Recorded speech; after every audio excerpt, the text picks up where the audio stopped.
Paul, can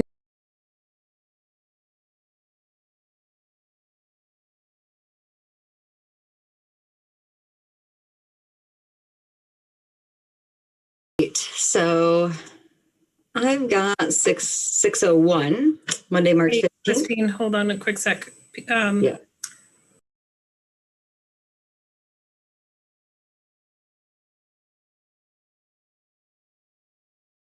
All right. So it is 6:01 p.m., Monday, March 15th. I will call to order this meeting of the Winooski Liquor Control Board. Could you please join me in the Pledge of Allegiance, led by Deputy Mayor Hal Colston? I pledge allegiance to the flag of the United States of America and to the republic for which it stands, one nation, under God, indivisible, with liberty and justice for all. Thank you. So we have on our city council agenda, we have Congressman Welch here as a guest to speak to us about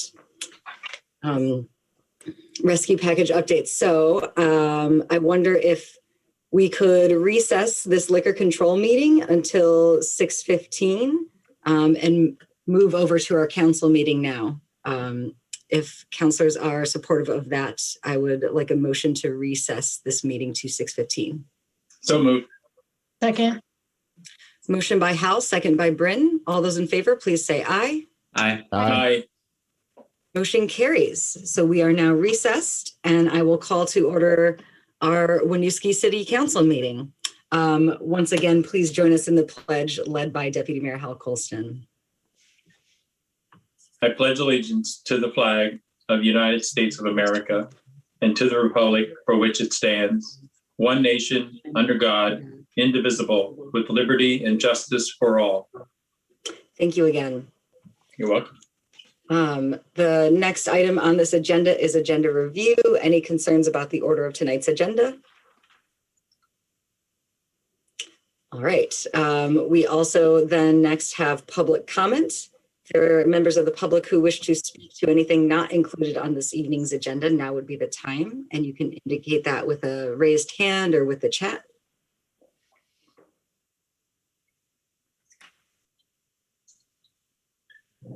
Okay, so we will move on to our briefing from Congressman Welch. Welcome. We are very happy to have you join us this evening.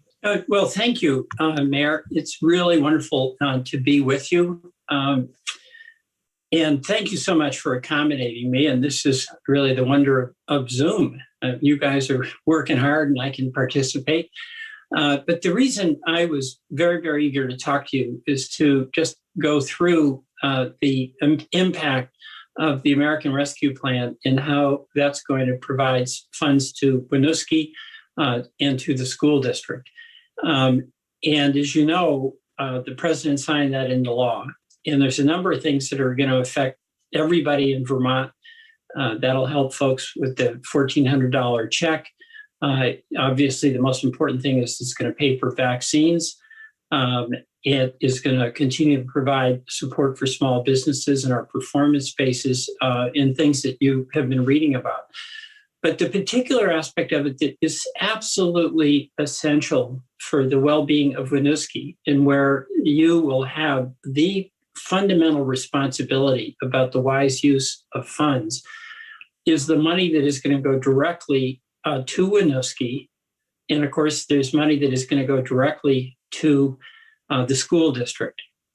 And the impact of COVID, you know it at a local level and what a challenge it's been. But what I wanted to do was just go through what in the bill as it was passed looks like would come to Winooski. Now, I'm going to have a caveat here because they have to write rules and regulations. But these are the numbers that we're talking about. All right. Winooski City is estimated to receive $2.147 million. Now, that would be allocated 50% in 90 days, in the balance in a year. It has to be used for COVID-related expenses, but that's broadly defined. Bernie Patrick and I were really strong advocates for flexibility at the local level, because our view is that the elected officials in our communities, like Winooski, have the better judgment and knowledge to make wise use of those funds. But those funds can be used for such things as water, sewer, and broadband. This is a good news, bad news situation. It's good news that you're going to have some funds to help you with the challenges that you face. The bad news is you're going to have to make really tough decisions on the allocation of these funds, with the obvious goal of helping Winooski for the future. The school district, you've got an amazing school district there, and you've got an amazing school project underway there. And it's extraordinary the number of languages in your school, and I really quite admire your folks there. But that school district is going to get $7.9 million to assist them. Okay, so there's money in the relief package that goes directly to Winooski and directly to the Winooski School District. It has to be used for COVID-related expenses, but those are broadly defined. And as I mentioned, it can include water, sewer, and broadband. And I know how broadband is just a huge issue for us all across the state. The state of Vermont is also going to get $1.3 billion. And in Montpelier, I guess Hal Colston is here. He's going to be doing double duty, both in Winooski and on our behalf in Montpelier. The state is going to have a good deal of flexibility on the use of that money as well.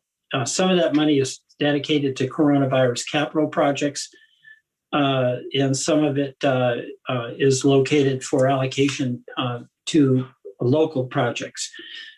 And I say that to you because that'll be where, if you want to have access to any money to do projects that are important to the well-being of Winooski, you're going to have to be advocating in the state, because the state will have some flexibility about how best to utilize that money. And that process will be administered by the state. So just to recap, the decision of Congress, and by the way, a lot of, this ended up being a partisan vote, unfortunately, but many of my Republican colleagues were very, very much in favor of state and local aid. And it was because we understand that you who have the responsibility at the local level have to deal with the impacts of COVID, and you're in a better position to make the decisions about how best to accomplish that than we are in Washington.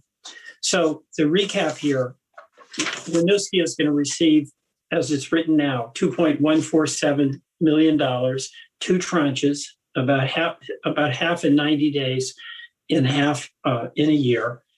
And the school district will be receiving $7.9 million. So the final thing I want to say is that while this law is passed, there's going to be bumps along the way. There might be questions about, can you do this or can you do that? And our office is here to work with you in any way we can to cooperate, to make certain that the things you're seeking to accomplish, if there's impediments in the way, that we can help address, we want to do that. So I'm really excited about the fact that local people, you and Winooski, are going to have this responsibility, and that you're going to have these funds to do things that your citizens really need done. So Mayor Lott, thank you so much for giving me this time to be with you this evening. Well, thank you, Congressman Welch, for coming and sharing that information. That's very exciting news. We have definitely seen needs in our community that this will help us address. And I want to appreciate, I know that you have advocated throughout the pandemic for direct funding to municipalities, and very excited to see this package coming out of Congress, not just for that, but there's a lot of other resources in there that are really going to help our community. I would open it up briefly for questions, if anyone has questions for Congressman Welch.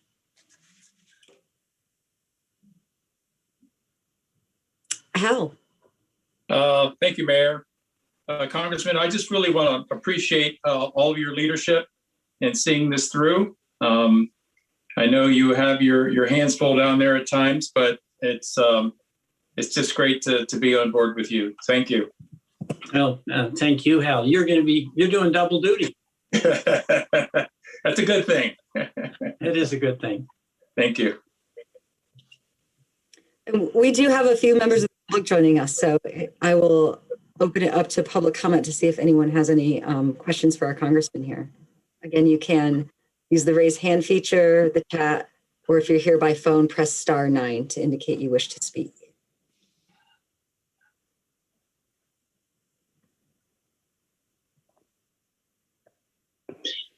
In any topic, if you want, not just how you're going to spend the money.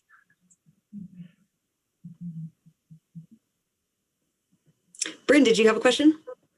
Yeah, I am curious about the timeline for that's listed in the legislation about how long we have to spend it, if there's a designated timeline. You know, I'm not positive on that. The CARES package, there was a deadline that was 12/31 last year, but we were able to get that extended. And, you know, my view is that the flexibility should apply to the time within which it's spent, as well as the purposes for which it's spent, as long as it's broadly connected to COVID. Because, you know, if you have particularly if you're going to have a capital project, there's a lot of variables that are beyond your control about when and how you're going to be able to get that done. So I'll check in there, but I am, with Bernie and Patrick, a very strong proponent of giving you the flexibility you need, as long as you're staying within the guidelines, and it's COVID related. Great, thank you so much. So we'll get back to you. Yeah. Rebecca, I see your hand is raised. Yeah, quickly, I'm just checking the statute, and it says the funds must be spent by December 31st, 2024. So 3.5 years to spend them. Yeah, that's my thanks, Rebecca. That's so much better than the CARES package, where people were up against the wall and had to make a choice about unwise spending or losing the money. And you know, I'm glad we were able to change that. But thanks, Brent, for that. That's certainly a lot more flexibility. Thank you very much. Any other questions for our congressman?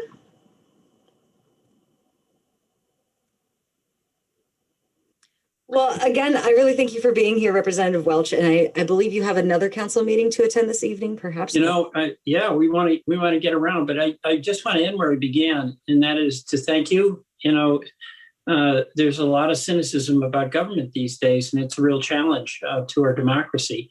And there's nothing more important than public service at the local level to establish and reinforce confidence that our citizens need that government works for them. And number two, you're doing this at a tough time. I mean, this is an incredible challenge to the state, and we all are excited because now versus a year ago, we have the vaccine, people are getting vaccinated, but it's been a long, hard struggle for folks, as you know, financially and emotionally. And we've all got to hang on until we do get vaccinations out so that we've got that herd immunity. So we can't let up our guard, and we've got to continue wearing our mask and continue social distancing, as Governor Scott says, but get our shots. So thank you all very much for your service. And it's really going to be a pleasure for Rebecca and me in our office to be your partner and see this through. Thank you so much. Thank you. Bye-bye. Thank you. Thank you so much.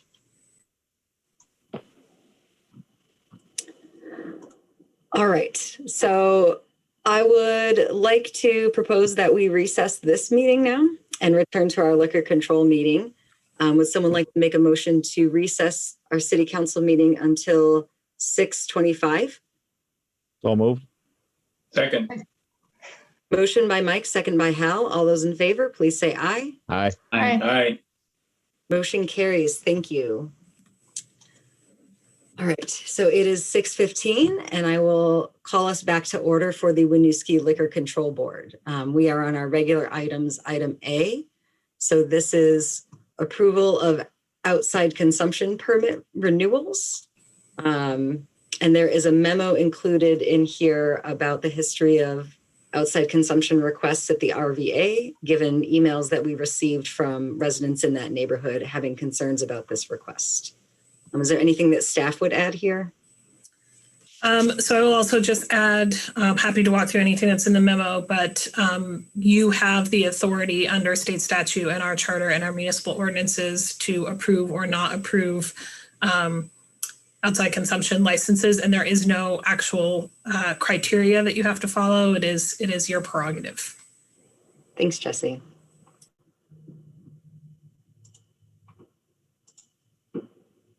So I would suggest we should probably have a conversation about the RVA specifically, and depending how that goes, we could take our vote on the overall approvals of these requests.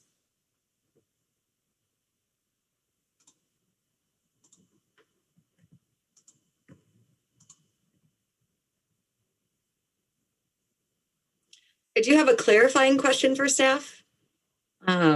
Reading through this memo with history at the RVA, it doesn't sound like they've had an outside consumption permit since 2012.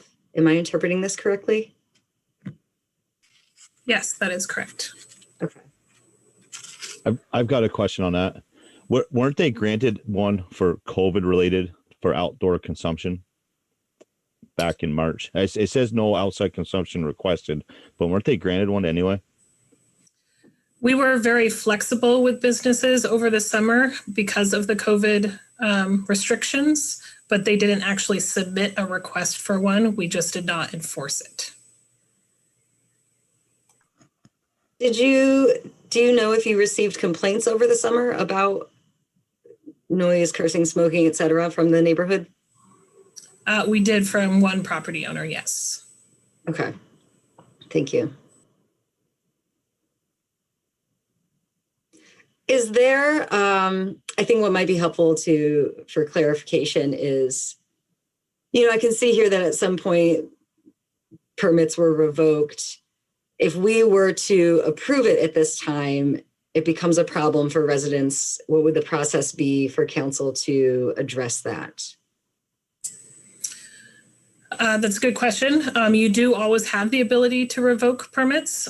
So I think if it became a concern in the neighborhood, one or more of you could request to have a liquor control meeting for the purposes of revoking the permit, and then have that discussion at that meeting.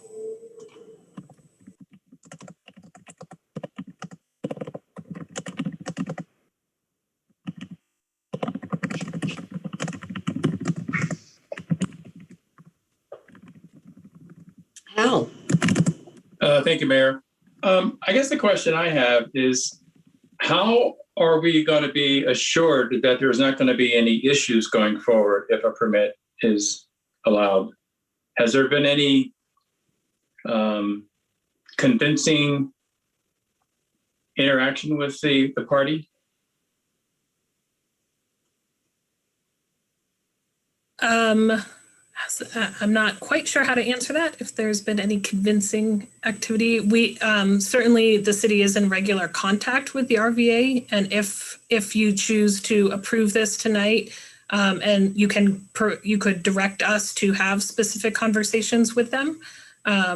Certainly, I think that would be appropriate given the residents' concerns, and we can make clear what the expectations are and what the parameters of the permit are, and send that in a communication to them. Okay. Those are, that's in the regulations, so it should be available to all. It wouldn't necessarily be something special for them other than drawing their attention to it. Okay. Thank you. Bryn?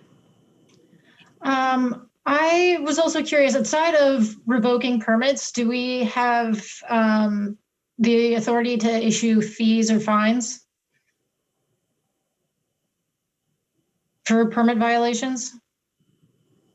That is an excellent question. I don't believe we do issue fines. It would have to be a noise violation fine, which I guess we could issue.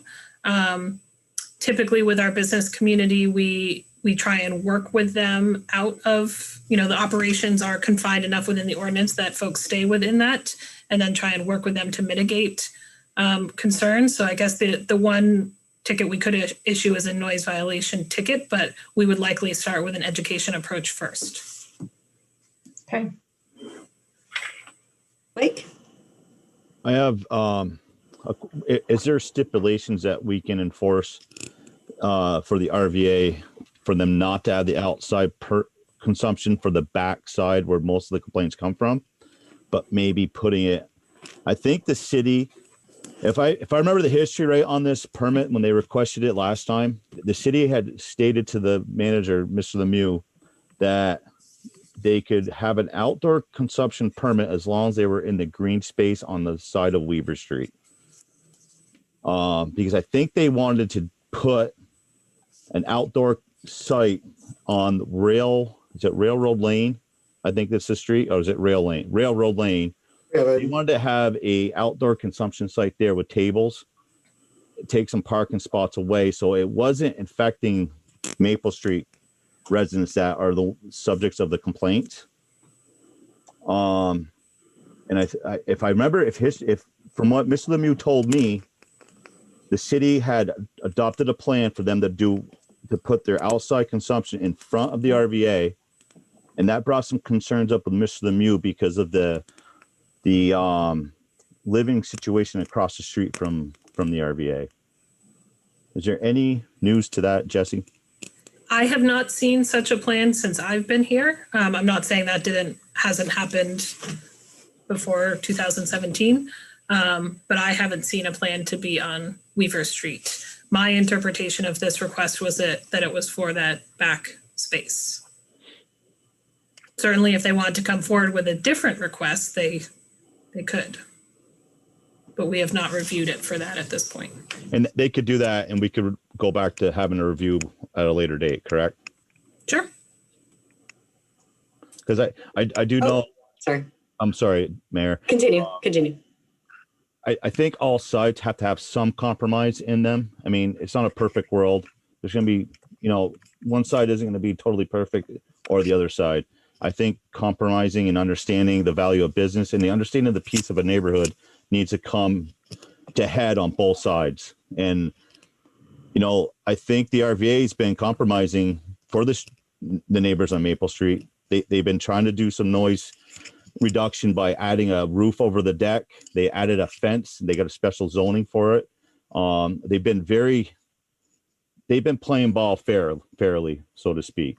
So I think that should go into their favor. And I wish Mr. Lemieux was here tonight to explain some of that. They are a good partner for the city. They give back. They donate money to the city, to the Winooski Police Department, for instance. So, I just think there's some compromise that has to be held on both sides. And I think that we should keep that in mind. Thanks, Mike. Jim? Oh, Jim, you're on mute still. Sorry, I have one question, and I'll share my thoughts too. One, can we limit time of day at which this permit can be effective? Can outdoor consumption be limited to, say, 3 to 4 in the afternoon and not allowed to go past dinner hours when kids are at home?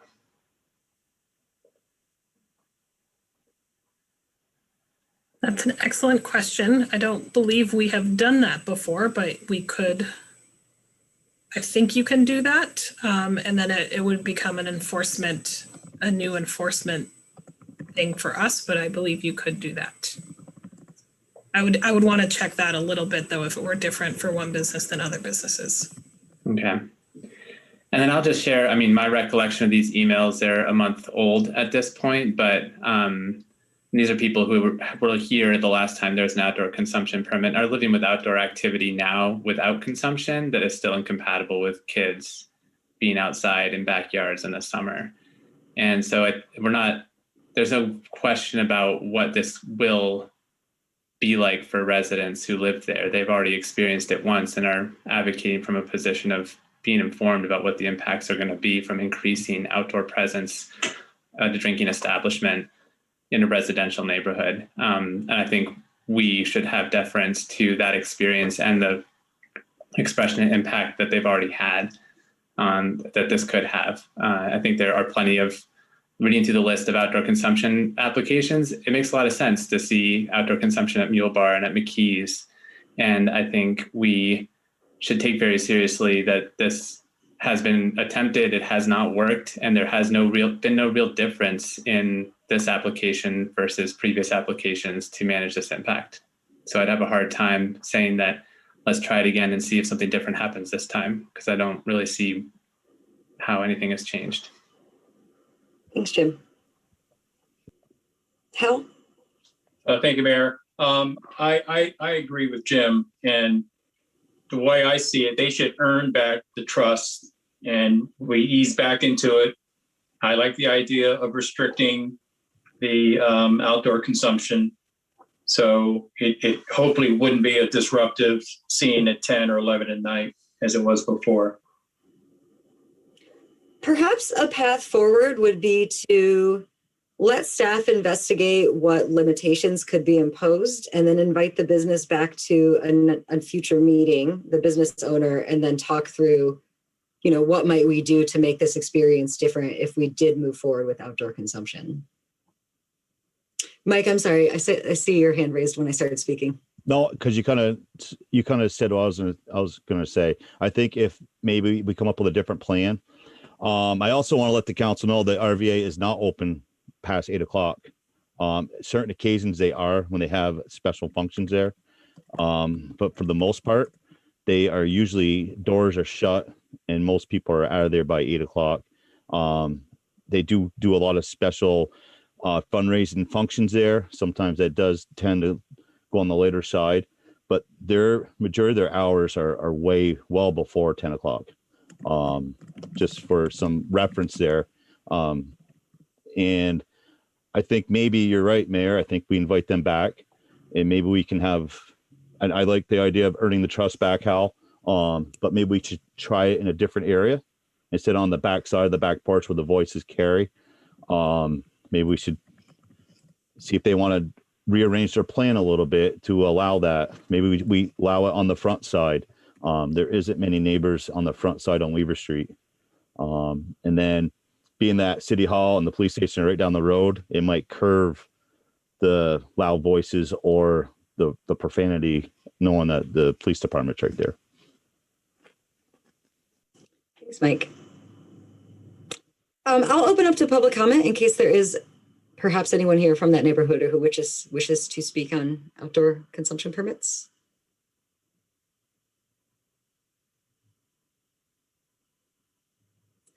Okay. Were there questions or concerns about any other of these outdoor permits that are included in this list? Mike?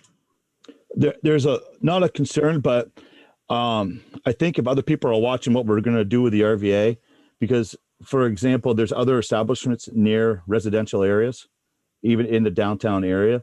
I want to be cautious of what we're going to do because a lot of businesses are going to rely on outdoor consumption this year.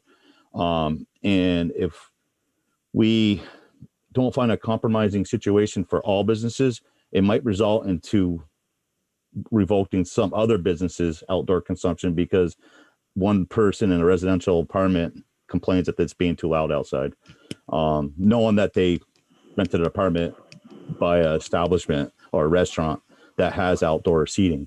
So I think we need to be cautious of that, on this approach. President. Bryn?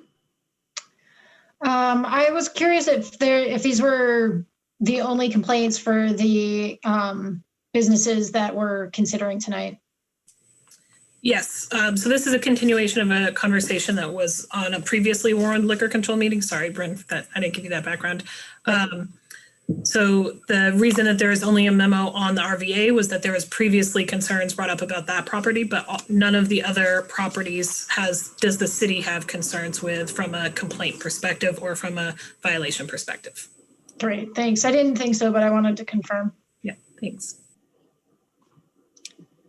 So Jesse, correct me if this is the wrong way to go about it.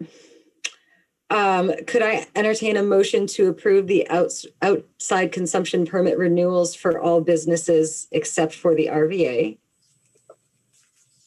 So moved. Second. Motion by Jim, second by Bryn. All those in favor, please say aye. Aye. Aye.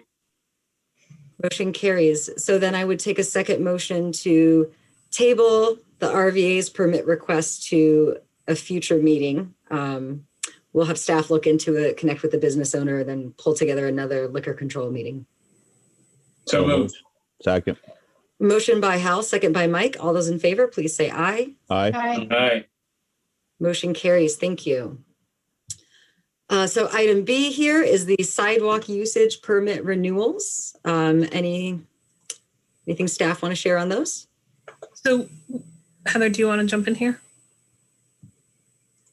Yeah, I do want to explain why there was a cover sheet here when generally there isn't in these situations.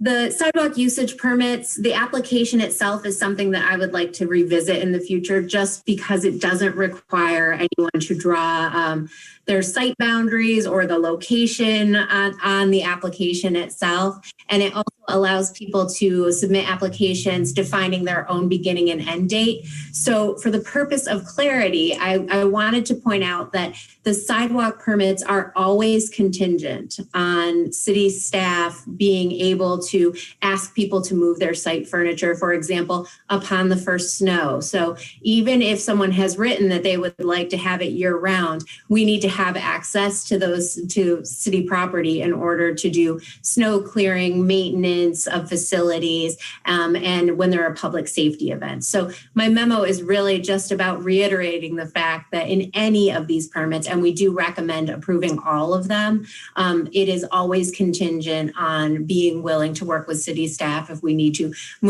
adjust boundaries slightly or need to access those spaces for routine maintenance and operations. Thanks, Heather. I suggest approval of all of these sidewalk permit applications. Any questions from council? Bryn. Is there an ordinance change needed to do the updates that Heather recommended? There's not. It's the same ordinance. It would just be a change to the application paperwork itself. And that paperwork has been in place for a very, very long time. And so it's something that I think probably could use a little look at. Okay. Any questions from the public?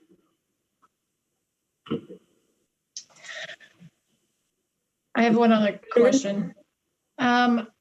Speaking to the dates that Heather was just referring to, I know that the Champlain Mill Restaurant, the Waterworks space, their dates are listed from April 1st, 2021 through March 31st, 2022, I should say. That's precisely the situation. So for us, it always ends when we have to access the site for clearing snow. It's slightly different with Waterworks because they're in a location where we don't have to clear in order for people to be able to get access through the area. So, they may get a little bit of an extension on that. But it really is, we come in and let businesses know when it's time to clear away their site furniture. We try to extend that for as long as absolutely possible, considering how much need there is currently for outdoor eating space. Okay, thank you. Mike? Yes, Heather, isn't the Waterworks, isn't that part of their outdoor gazebo? Though, wouldn't that fall in that? And that might be why it's so long, so they can do the heating room and have outdoor consumption during. Yeah, it does fall under that. So it is slightly different in terms of the location, as it is with every business. People have access to different amounts of space, and that's just a matter of where they happen to be located and what their frontage is on. But yes, that's correct, Mike. Would someone like to make a motion to approve the sidewalk usage permit renewals? So moved. Second. Motion by Mike, second by Jim. All those in favor, please say aye. Aye. Aye. Aye. Motion carries. Item C are our restaurant license renewals. Any comments from staff on this? All recommended. Any questions from council? Questions from members of the public? Would anyone like to make a motion to approve the restaurant license renewals? So So moved. moved. Second. Motion by Jim, second by Mike. All those in favor, please say aye. Aye. Aye. Aye. Aye. Motion carries. Item D, first class liquor license renewals. Any context from staff or all recommended? All recommended. Any questions from council? Questions from the public? Can I have a motion to approve the first class liquor license renewals? So moved. Second. Motion by Hal, second by Mike. All those in favor, please say aye. Aye. Aye. Aye. Motion carries. And finally, item E, sidewalk usage permit, new request. Anything staff want to add to this one? Any questions from council? Questions from the public? All right, would someone like to make a motion to approve this sidewalk usage permit request? So moved. Second. Motion by Mike, second by Hal. All those in favor, please say aye. Aye. Aye. Aye. Aye. Motion carries. That brings us to the end of the Liquor Control Board agenda. Can I have a motion to adjourn? So moved. Second. Motion by Jim, second by Bryn. All those in favor, please say aye. Aye. Aye. Aye. Motion carries. Thank you. So it is 6:37. I would like to reconvene our Winooski City Council meeting. We are at the consent agenda. We have City Council minutes from March 8th, and we have warrant for March 11, and the periods February 7 to February 20, February 21 to March 6. Are there any questions or concerns about the consent agenda? Any questions from the public? All right, do I have a motion to approve the consent agenda? So moved. Second. Motion by Mike, second by Bryn. All those in favor, please say aye. Aye. Aye. Motion carries. Council reports. Can I start with Bryn? I do not have anything to report at this time. I'm still waiting on my committee assignments. Thank you. Jim? Only thing I have to share is I did attend the board meeting for the Heart of Winooski Foundation. They're looking at setting up their mission and values statements. We'll continue doing some work on that in the next months and kicking off a fundraising target and campaign. But I noticed on Front Porch Forum today that one of our residents is challenging people to donate stimulus checks if they don't need them to the Heart of Winooski Foundation or other useful causes. This is one that she identified as serving needs in our community, from food security to infrastructure for long-term educational benefit for our students. So I thought since I'm on the board, I thought I'd amplify that message that she's sharing on Front Porch Forum. It's kind of a creative way to think about our stimulus payments. Thanks, Jim. Hal?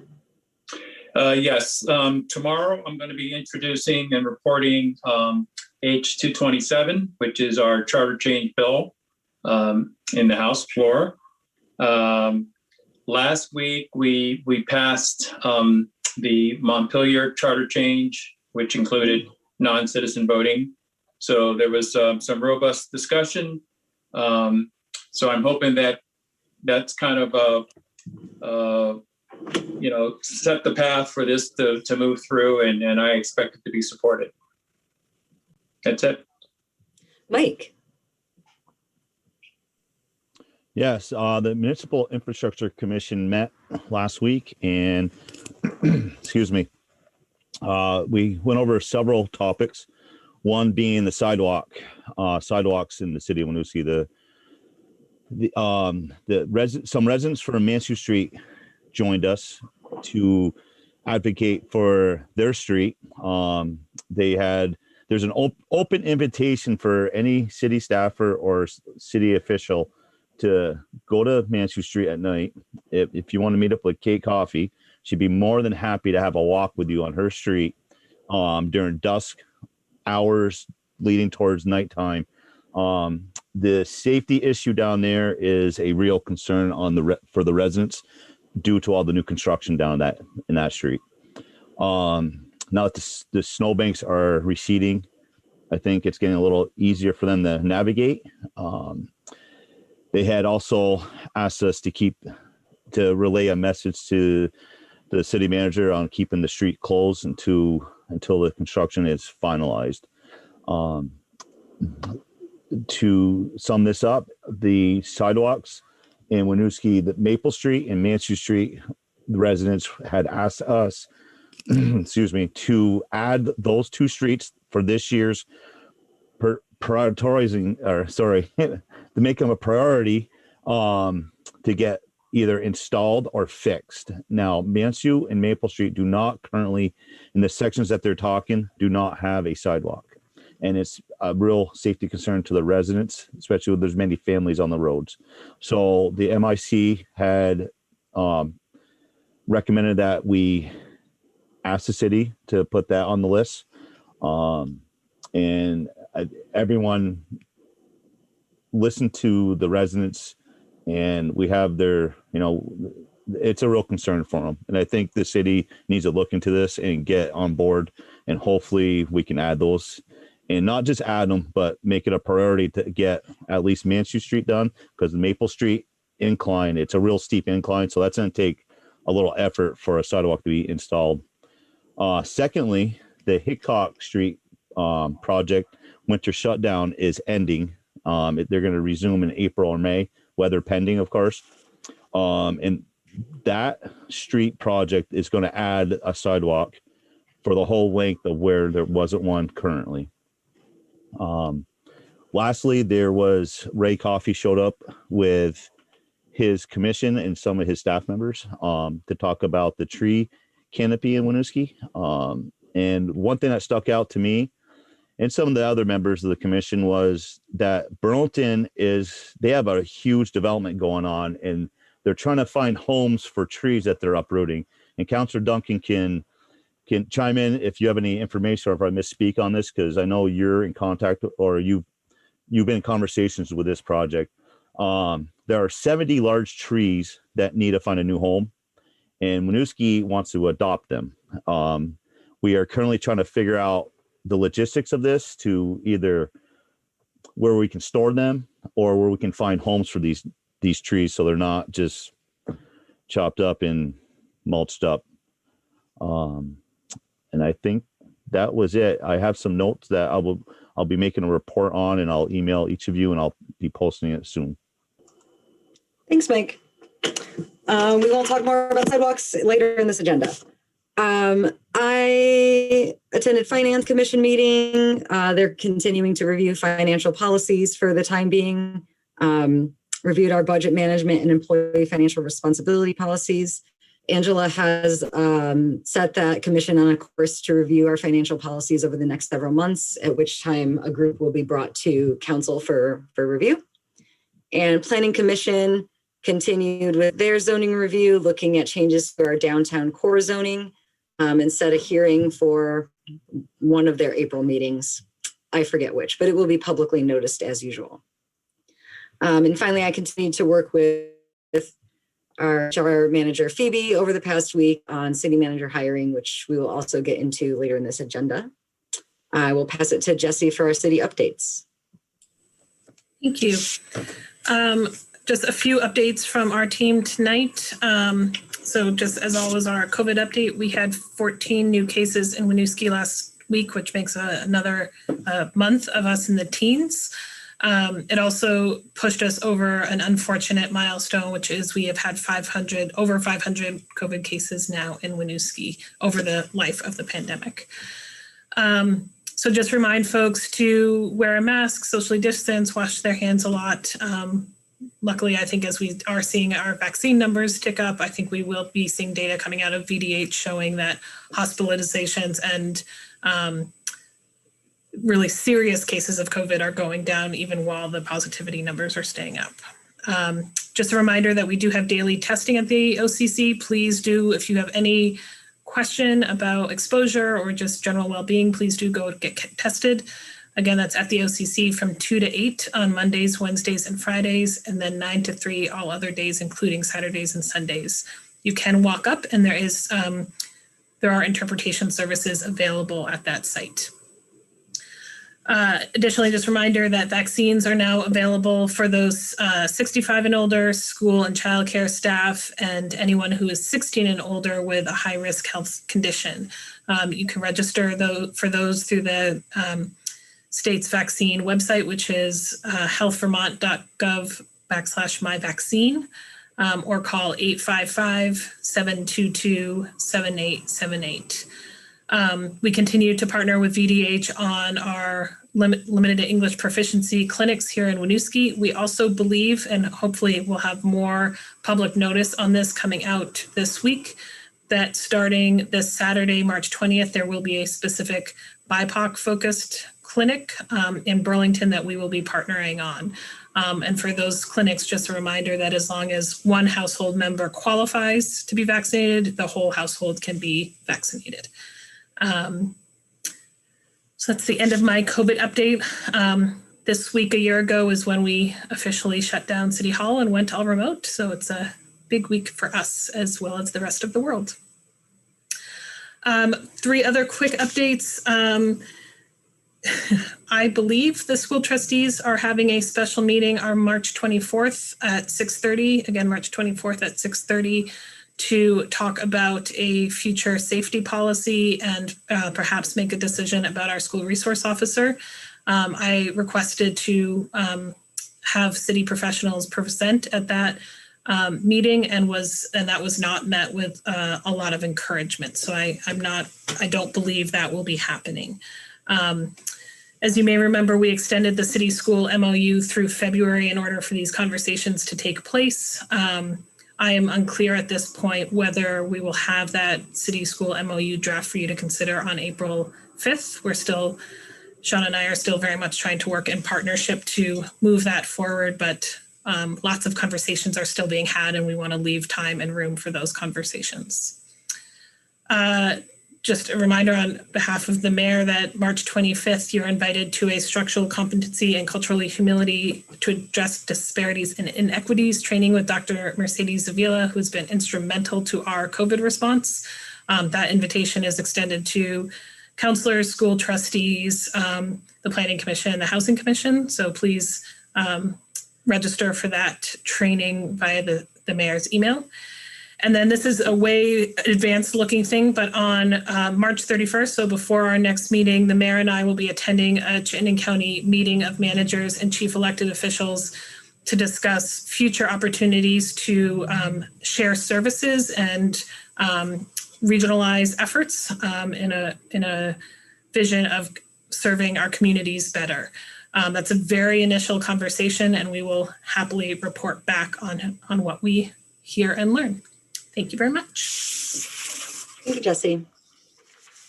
Moving into our regular items. Our first item is appointment of deputy mayor. So every year we have to appoint a deputy mayor per our charter. Hal Colston has been serving us in that role for the past 2 years as a senior member of this council and is willing to continue forward.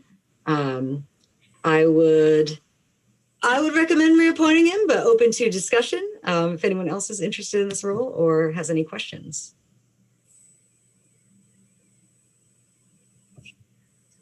Go ahead, Al. It's a pretty quiet role, but it's an important one. So thank you.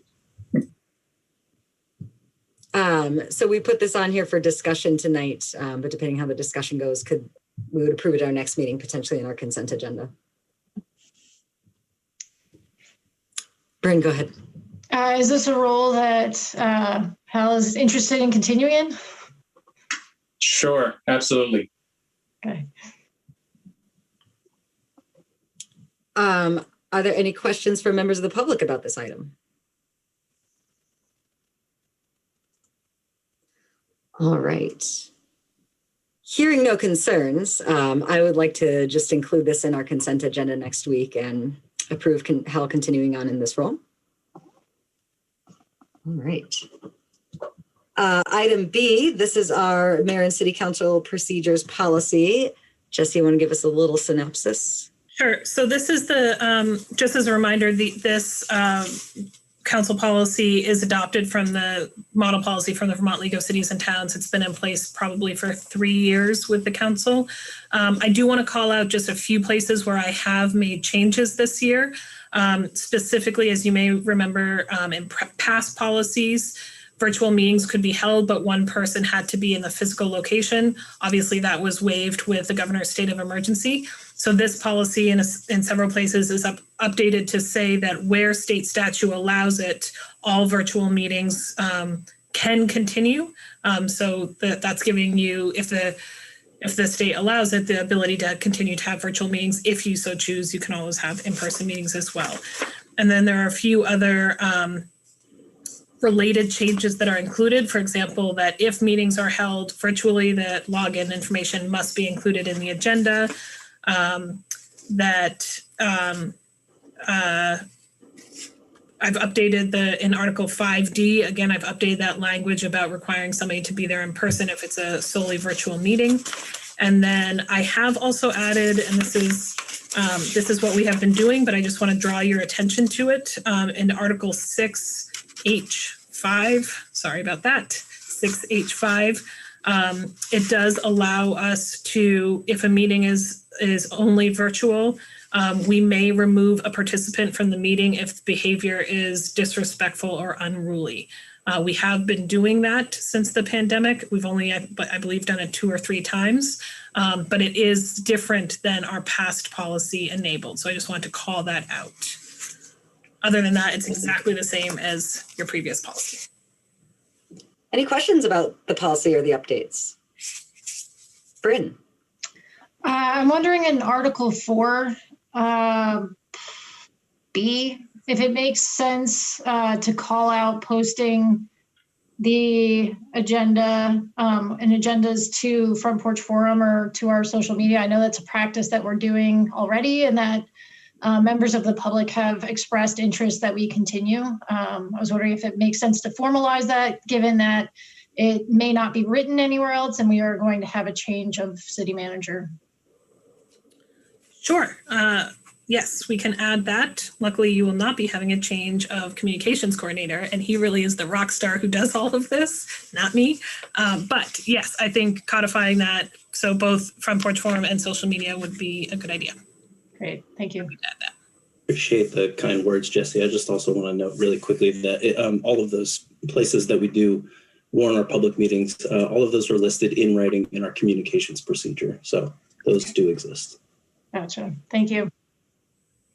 Any other questions on the procedures and policy? I'm wondering at what point it would, if that's the case, then perhaps it makes more sense to refer in Article 4B to the communications procedure. So there's more flexibility there. I don't know if it makes a difference. So I would recommend that, so the communications procedure is really an internal staff procedure. So it's our rules for how we implement the policy set by the council. So if the council is interested in ensuring something always happens, that you put it in your own policy as well. Gotcha. Okay. Then I would like to see that included here then.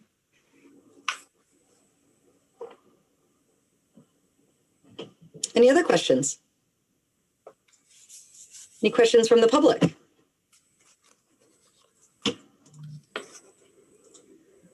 All right, would someone like to move to approve the mayor and city council procedures policy with the addition of noting social media in item 4B? So moved. Second. Motion by Jim, second by Bryn. All those in favor, please say aye. Aye. Aye. Motion carries. Thank you. Item C, conflict of interest policy. So again, this is a policy that's built off of the model policy from the Vermont League of Cities and Towns. It is a requirement of your charter or our charter that we have such a policy. This is the exact same policy as you have adopted for the last 3 years with no edits other than the date edit. And we recommend that you do approve this annually just for the vote of the council is aware of this policy. Thanks, Jesse. Any questions from council? Jim.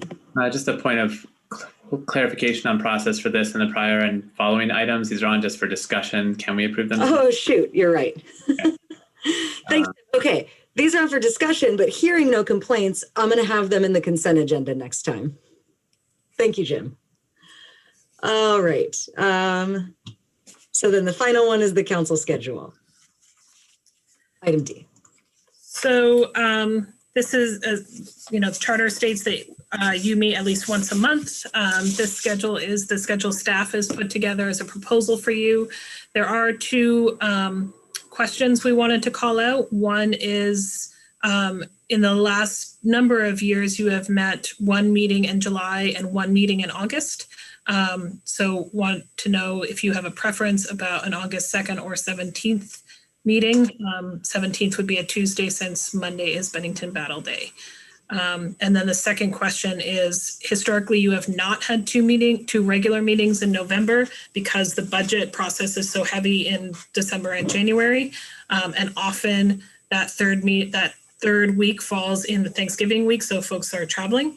Having said that, in the last couple of years, we have had special meetings in November, so wanted to give you that option if you wanted to do that. We can always call a special meeting if it's needed as well. Thanks, Jesse. Do folks have a preference on which week in August to meet? Jim? Strong preference for the second. I see Mike is into that too. I have no feelings about it. All right. Looks like we want to choose the second. Am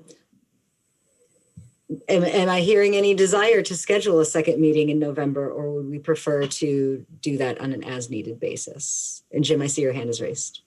I do think it's worth keeping the meeting on the schedule. I would rather, we could always cancel it and remove it from our schedule as we get closer, but we will be with the new city manager and still exiting the pandemic, making big budget decisions ahead of a potentially different budget year than we just came out of. To me, it seems reasonable to have that meeting on available so that we haven't scheduled anything else, and then pull it or have a very light meeting if that's needed during that time. What do folks think about that?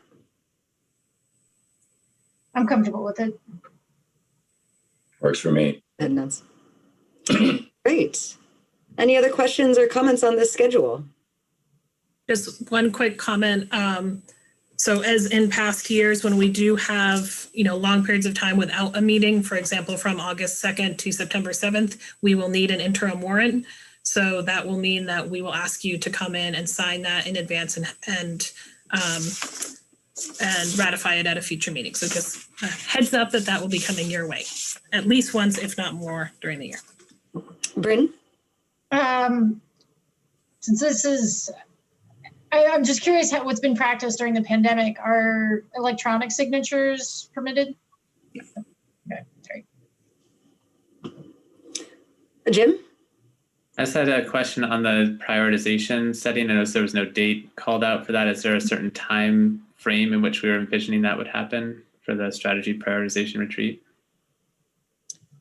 That has not been firmed up yet. Spring is still the intent.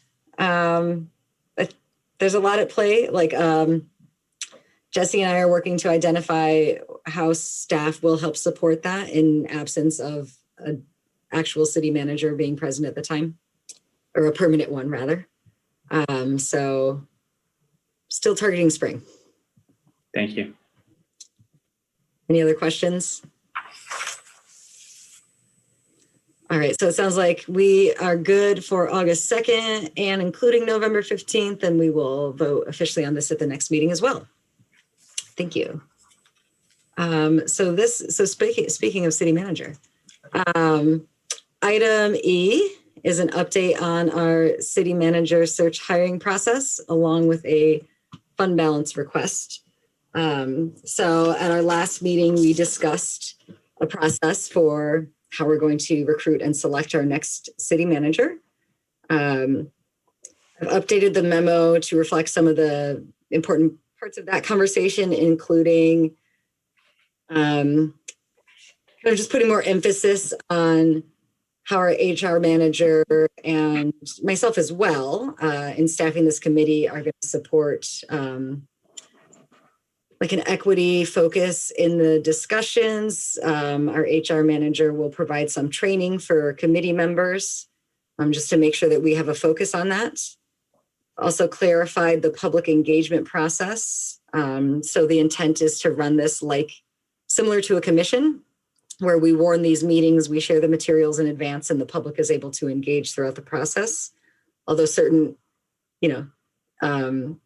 interviewing initial candidates or debate, that will happen in executive session. And then Phoebe has put together a cost estimate for us as well for anticipated expenses to support the committee and the process. I've also included some detail here on our options for an interim manager, which I would like us to make a decision on that approach in our next meeting, but wanted to preview that information to you here, what it looks like to either move forward internally or with an external hire. So I think two points of discussion here. One, does this process work for you? Have we addressed, the things that we raised at the last meeting? And two, do you have any questions about the fund request? Mike. I do. I see $500 for community dinner. We can't do a community dinner right now, can we? We cannot. So Phoebe and I had discussed that by the time that we get to the final round interviews and bring on the new hire, maybe that will be possible. Maybe it still won't, but we could do something else. Like, we just want to be prepared to have some way to do a community engagement process near the end of this with our potential new hire. And then the other thing I'm looking at is the 4 community members getting paid $100 to sit on a committee for this. I mean, in the past, we haven't paid any commission member. It's all been on a volunteer basis. Are we trying to? So the thought here is it's not exactly that we're paying members. We're offering a stipend that is optional to take if you need it. Okay. Because it's not exactly like when we have volunteers serve on our commissions. Like, we're going to be asking specific people potentially to engage in this for us. Like, it's less of a volunteer thing and more of a you're being asked to do something. So that was the thinking there. Okay. It's sort of like the commission. It's similar, but it's not quite the same. Okay. Other questions?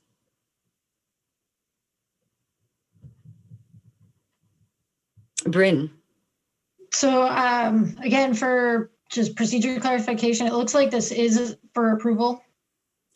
Yes, so this is on for approval for the process and the fund balance request. And then next meeting, we would actually approve how we're going to go with the interim hiring. Oh, I see. All right. I probably could have separated those out. Jim. So I do think this addresses a lot of the comments we had last time. Thank you to you and Phoebe for doing this work to put this together on such a short turnaround. In thinking of short turnarounds and populating a search committee between now and April 5th, does that seem feasible? And in terms of making sure that we've explained the roles and responsibilities that search committee will have and identifying good candidates, is there anything that we need to plan for or do in the next 3 weeks to make that possible if we approve this tonight? It's a good question, Jim. So Phoebe and I talked a little bit about this, and so she will be helping solicit the staff roles. I have intended to reach out to, we have this like monthly leadership meeting with various partner organization leaders in Winooski. I'd intended to reach out to that group. I think it would be helpful for if there is anyone that you all would want to recommend, to let me know. And I can do some outreach there. Also, if this is, so there is a role here for one member of council in addition to myself. And so if you're interested in doing that, letting me know outside of this meeting. We have the information about sort of the timeline and the time commitment and what the expectation is. And I think my plan had been to do direct outreach and formally invite people one-on-one. And I think I have the information to do that. But if there's anything that you would suggest, and again, any names that you want to throw out there, please share them privately via email outside of this meeting. Thank you. I think also, like, if there's someone on the commission that you liaise to that you think would be a good candidate, think about that as well to recommend. Mike. Yeah, I know that we're going to have a downtown business owner on this. Are we going to look for a Winooski business owner, or being it's the city of Winooski? I mean, we're going to keep it to Winooski residents and try to keep it, or we're going to have kind of an outsider chiming in. So this will be our decision. I previewed this ask to Meredith, our downtown Winooski organization director, for her to recommend some folks. And we will be bringing recommendations the goal is to bring recommendations to the April 5th meeting. And that would be our purview as the council to decide, who we want to appoint for those roles. Thank you.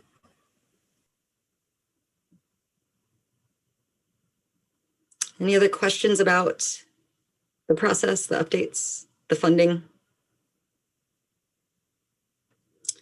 Any question for members of the public?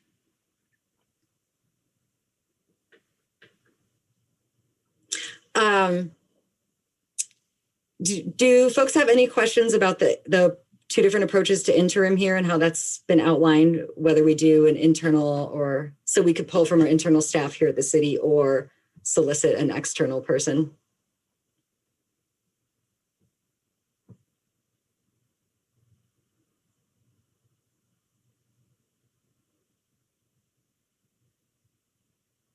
All right.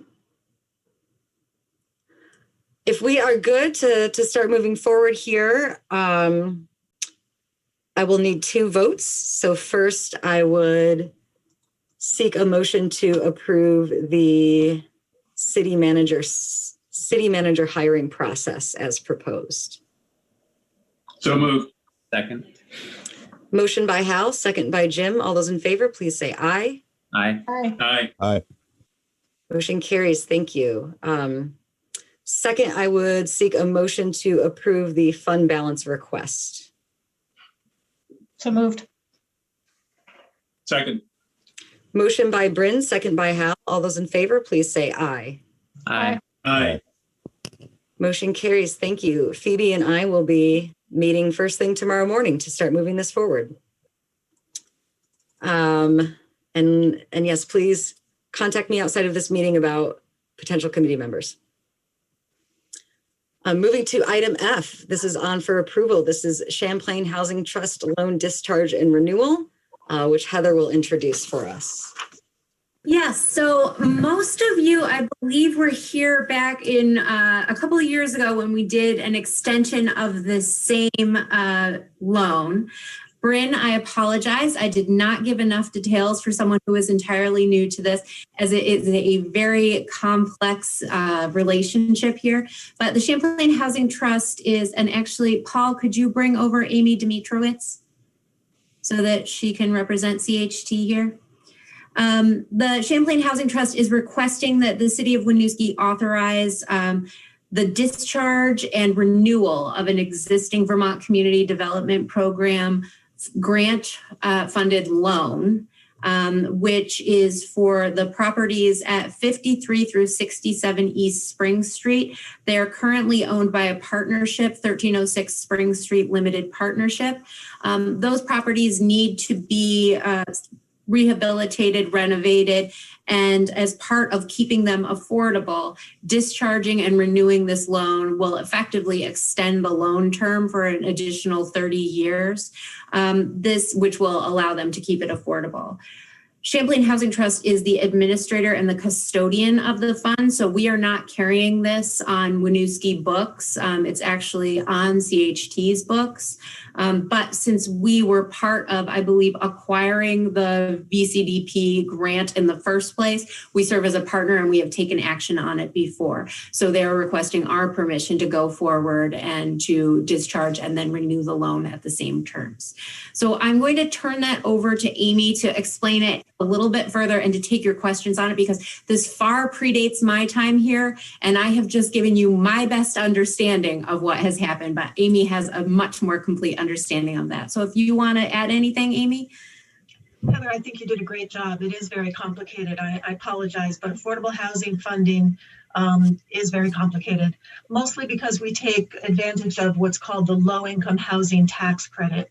And it kind of ends up requiring a very complicated structure. So, for example, currently the buildings are owned by a partnership. We're the managing general partner. So we're the front-facing entity. We manage the property, find the tenants.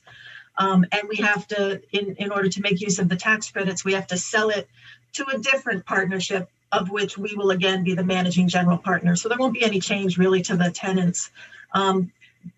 Extending this loan, sort of discharging it and rewriting it for another 30 years will allow us to maintain the affordability. We're also going to be doing a significant amount of renovations on the property. They're in good condition, but things like roofs, we've got site plan and drainage issues that we're taking care of. There's some work on the porches that needs to be done, heating systems, which are now, over 20 years old, and weatherization work that we want to do on these buildings. And so this extension will allow us to go into a new partnership, access additional funding, and make those improvements to the property.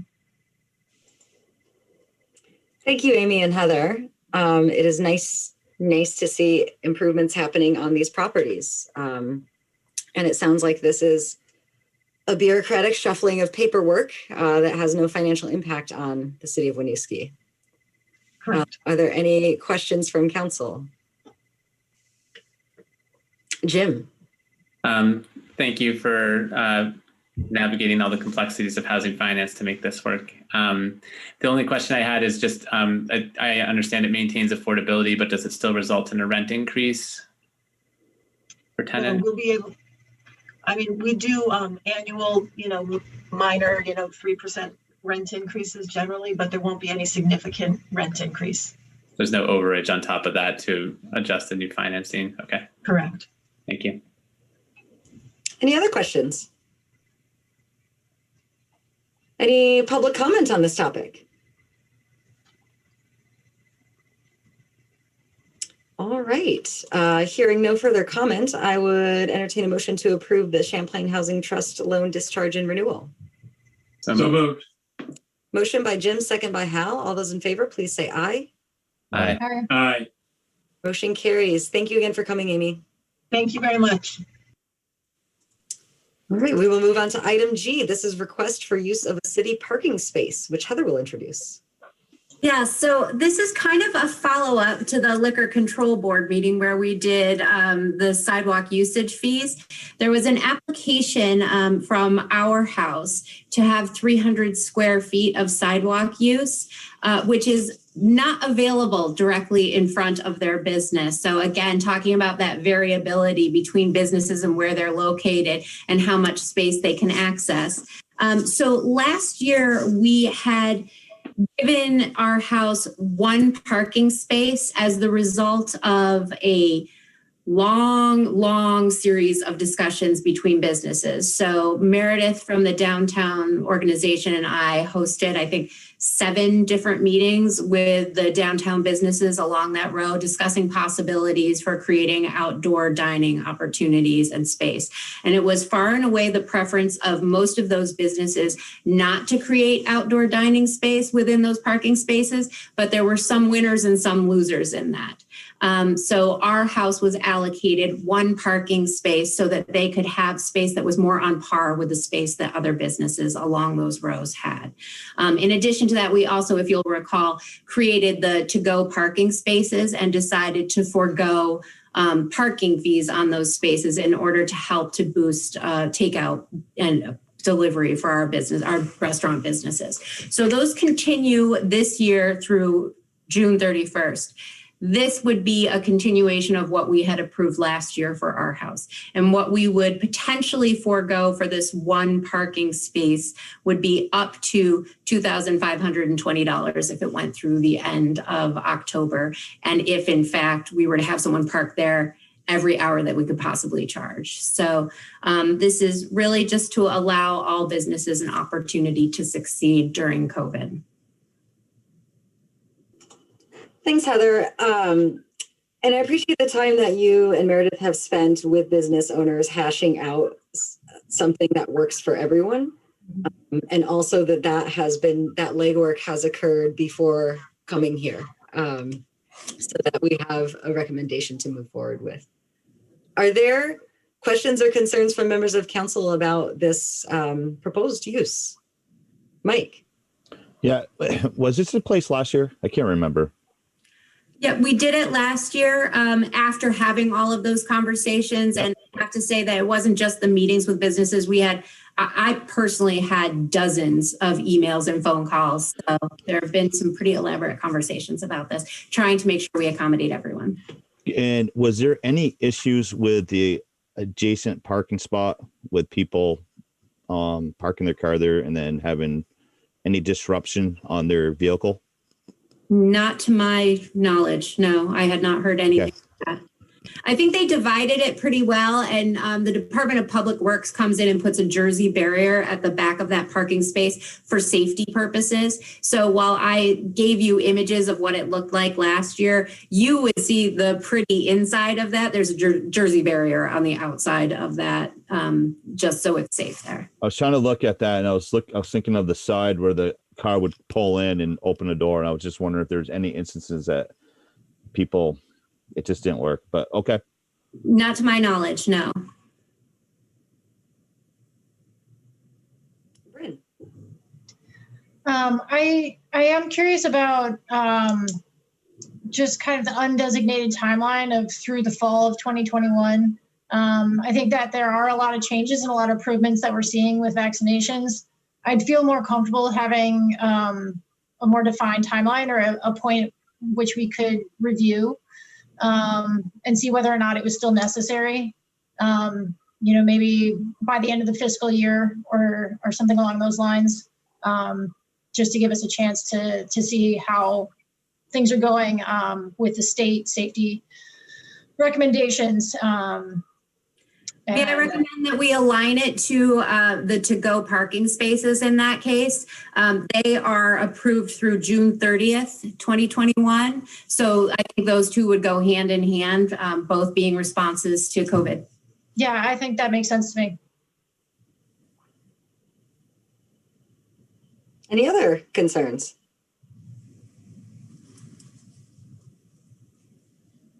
Any public comment on this item? I see a hand raised. Hi, I live on George Street. My comment would be, this is the first such meeting I've been at, so thank you all for letting me speak.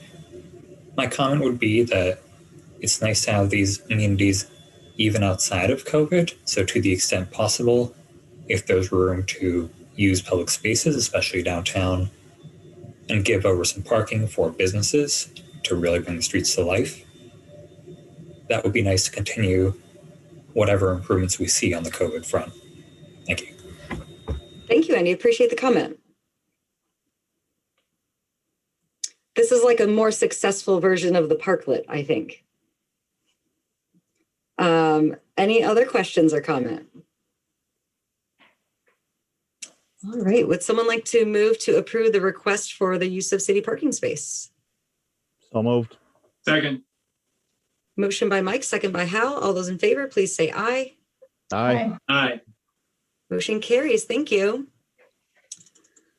We are moving on to item H. This is on for discussion, our transportation impact fee with commission feedback on exempt uses that John will introduce, and maybe we'll give some if you leave anything out, I'll try to give any extra background for Bryn here. Sounds good. Yeah. Yeah, this one's been going on for a little while. So this is a follow-up for discussion.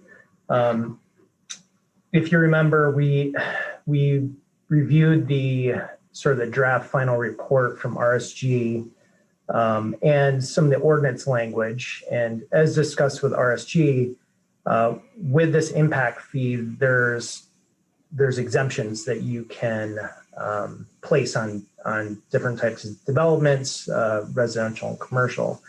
And there's a lot of flexibility in the types of exemptions you can place on those developments. So the mayor put out a memo, I think it was back in December, to the applicable commissions for some feedback, asking which uses they recommended for exemptions that aligned with the master plan goals. So the Housing Commission and the Safe, Healthy, Connected People Commission were requested to provide some feedback. So getting a little out of my realm here as a public works guy, but let me go through this. So on the Housing Commission, 3 recommendations were made. So all 3 were related to affordable and low income households. So one was, and these are ranked by priority, family rental units, 3-bedroom or more. 2 was home ownership opportunities with 3 or more bedrooms that are affordable for low income households. And 3, rentals affordable to low income households. So chatting with Heather, of the, I think, 173 units that are currently being permitted or planned for construction, that, and including that Butternut Station development that you all saw a week ago, that's about 25% of the current projects, just for reference. So those are the 3 Housing Commission requests. And those 3 are pretty easy to accommodate within the fee impact structure ordinance. So that's where all these exemptions live, is right in the ordinance. I guess any questions on those before I go to Safe, Healthy, Connected that hopefully Heather can answer? Well, I will just, to refresh fellow councilors' memory, we discussed wanting some exemptions because this impact fee will increase the cost of development. So exemptions are a way to sort of steer development towards things that are priorities. We asked commissions to weigh in on what those priorities might be. So I don't want us to feel like we need to include all 6 of these things. This is just something to give us to work from. I did have a question that maybe Heather can answer, or Jim. I was surprised to see all of the Housing Commission recommendations targeting low income, when previous discussions have also included middle income, so like up to the 120% threshold. So I'd be curious to hear more about that. I believe the second one was intended to be low to moderate income, and it was moderate up to 100% area median income. So not the full range of moderate up to 120, but up to 100%. Thanks, Heather. Jim? I think the one reason that did not go up to the 120% level is because the area median income is the entire Chittenden or the South Burlington MSA. So a house affordable at 120% of area median income is a quite expensive house for Winooski. So as far as a home ownership opportunity, that was, I think, the reason for limiting it at 100% rather than using that middle income definition. Thanks for that. Did other folks have questions about the housing recommendations? Bryn. I'm curious, does this mean that this would apply to planned unit developments? I think so, right? Yes, it would apply to anything that met the financial criteria. So the form of those developments would not matter. Okay.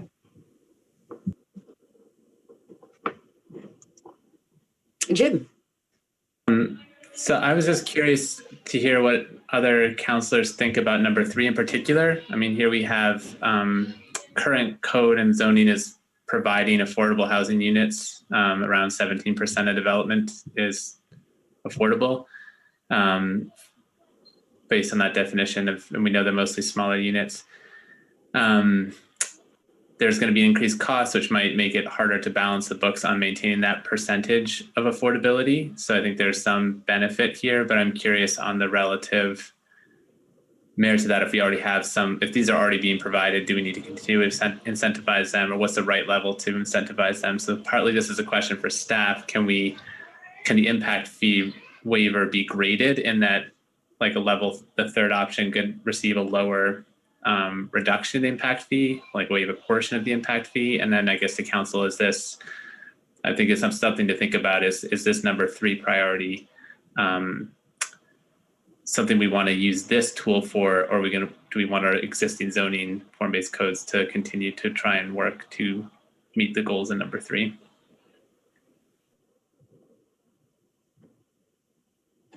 Well, I appreciate that question, Jim, because when I read through these recommendations, my instinct was to exclude number 3 because we are finding those needs met as it is. And the other 2 items seem more urgent. Because this is something that is updated through ordinance, I think we can change it with, I shouldn't say easily, but we can make changes to it should our priorities change in the future, or should we find that suddenly we are no longer meeting that need with current development. That's my personal feelings there. You can also do different levels of exemption or waiver based on those criteria. So in answer to that question, you could potentially do, 25% is exempted if it's that third criteria, whereas it's 100% if it's the first. So that you have that ability. That's good. I think that would be an interesting approach to consider, and especially, I know ultimately the amount of waiver determines the impact fee leveraged on every other use. And so it'd be interesting to try and figure out where the sweet spot is. Is it 15%, 30%? Granted, it's hand waving and guesswork, but with educated sidebars. So I think that would be worth exploring rather than striking it entirely, because I do worry that the net effect of this would be to reduce the overall 80% or below rental income, or 80% or below rental affordability units. If nothing else is done, like the cost of construction will go up, so the rate of affordable unit construction could go down, although you'll have other funds coming in that potentially support that from other directions. But that's just something to consider. I would hate to see that be a knock-on effect of this impact fee exemption.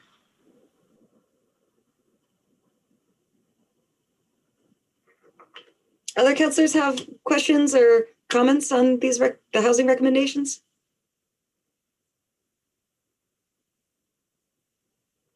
We can go ahead, Bryn.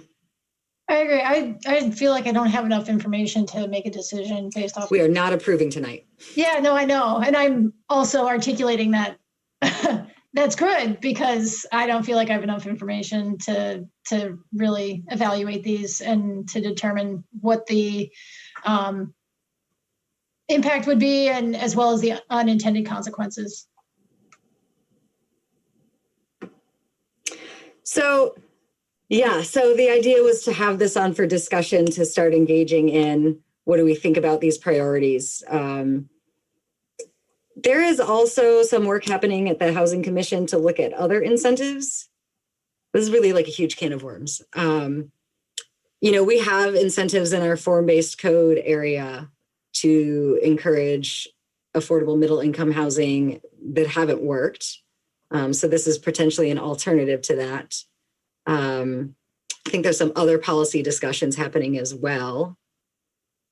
I will say at some point we need to make a decision, and we're not going to know all of the unintended consequences. But I think we could leave tonight would be good to get a sense of which priorities sound right to potentially move forward, and then ask staff to come back with some more information about what if we proceed here, what would that look like?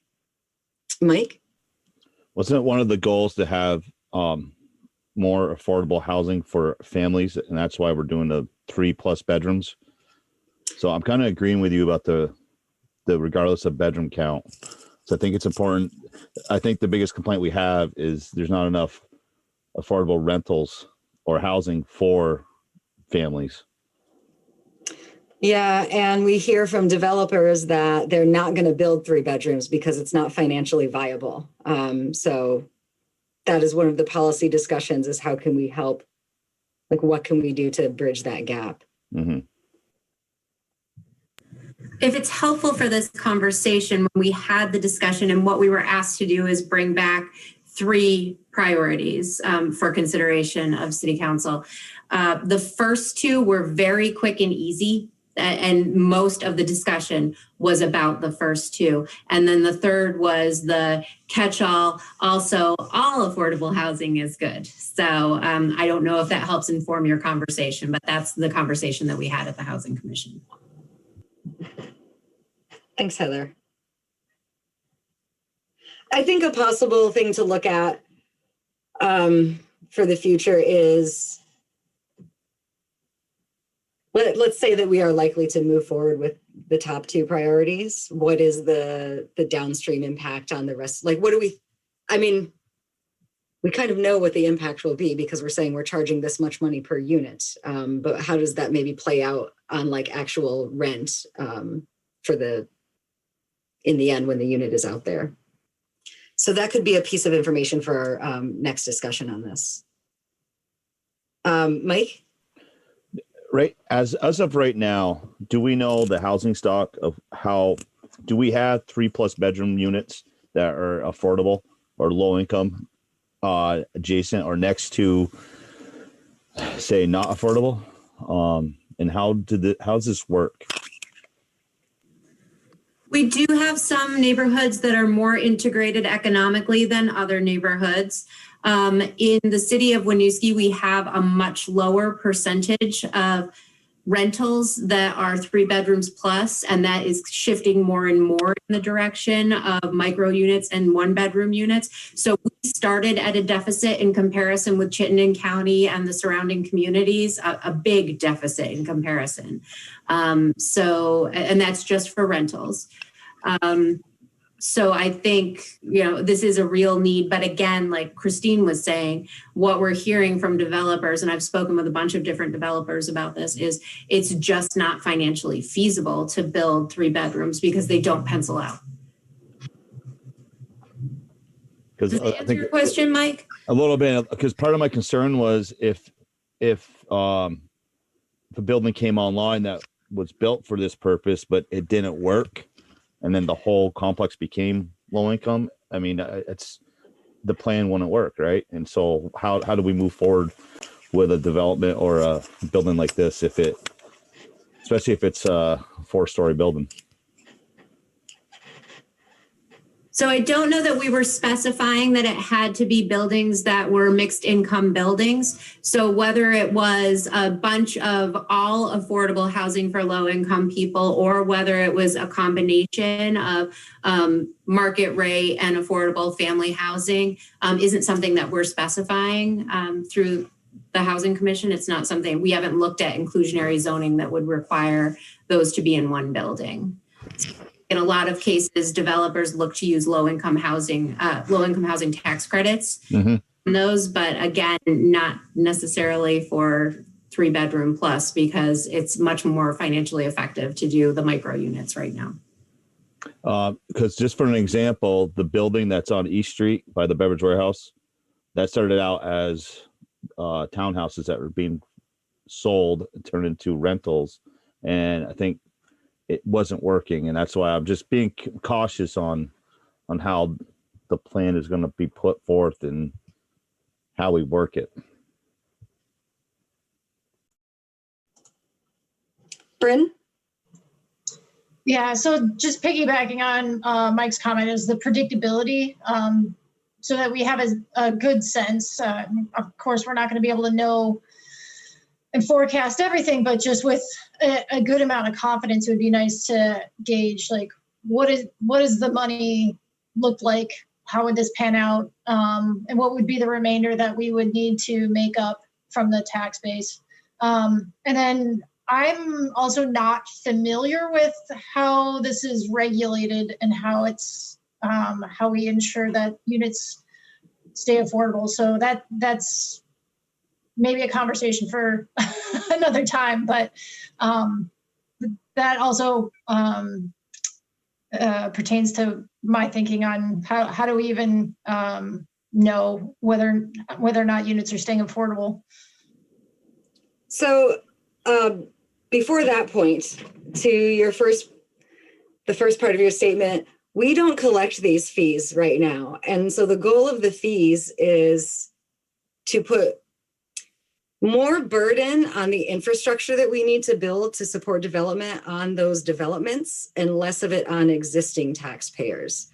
So in my opinion, instating these fees does not have an impact on our current tax base. Like it's not increasing the taxes that they will pay. It will increase the cost of the new developments and have some impact on the cost of affordability there. And so that's why we want some waiver in there so that we can protect affordability for some units. On top of that, how do I say this? Well, to your second point, there is I think it was in this memo or perhaps the last one about the mechanism for monitoring affordability. Oh, yeah, that's right. That's what I was trying to get at before, Bryn, is that I think your statement made me think that there's concern that this will increase affordable housing, low-income affordable housing development, and that will have some impact on the tax revenue that we collect locally, and that is not true. Okay, I misinterpreted what you were saying. Sorry, John, go ahead. No, I was just going to say, yeah, that is something we've been talking to RSG about is, what's the mechanism to make sure that if development comes online and they're saying they're affordable, how do they maintain that affordability? Do we have them sign some sort of covenant that says, you must, show proof that your, development is maintaining affordability and it's set for, at least a 5-year time frame or something. It's going to need some attorney review to kind of suss that out to understand how we can actually track it. The other point I just want to make too is, I don't necessarily think that these impact fees are going to significantly drive a development type. I think it's more of a, or I guess a perk, I would say, like, yes, you are complying with our master plan or you're meeting our master plan goals. Here's a reward for that. I think if a developer is coming in and they're saying like, we're gonna build the type of housing we want, it works with our pro forma. I don't think this is going to be a big enough sweetener for them to change. It may change a couple units. I think that would happen, but I don't think it's going to wholesale change, the development type. So just wanted to, point that out because these fees are being charged by E-Trans, for example. They have an Act 146 fee that they charge for all of their large capital projects that developers pay here in Winooski. So just want to make that point. So, maybe, we don't go too far into the minutia of, trying to suss these out when really it may not make a huge difference on what development we see. Point well taken, John. Mike. Yes. And I don't know the fact on this. Maybe someone can enlighten me. When a developer comes into the city, builds a building, they have some incentive of making, I think, is it 10% or 15% affordable housing? Is that correct? I don't If believe they're on the gateways, those are neighborhood development area. And so at the state level, they can get a priority housing project determination. And so what that means is an expedited Act 250. So it does have some perks for developers to do that in the neighborhood development areas. Yes, at a state level. Now, is there a way to piggyback on that? To make it another incentive for impact fees?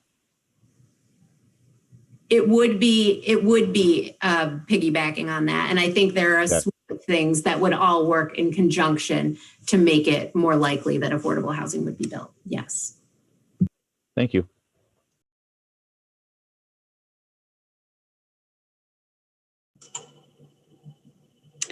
Do we want to move to discussing the Safe, Healthy, Connected people recommendations?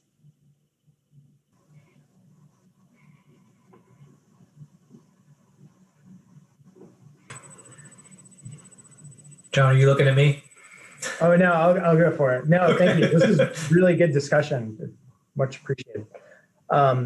So Safe, Healthy, Connected People Commission, I was lucky to sit in with Ray on that one, but their recommendations for the 3 priorities are childcare, daycare facilities, healthcare, which centered around the master plan, which also centers around sort of improved local provider healthcare access, and mental health and substance abuse support.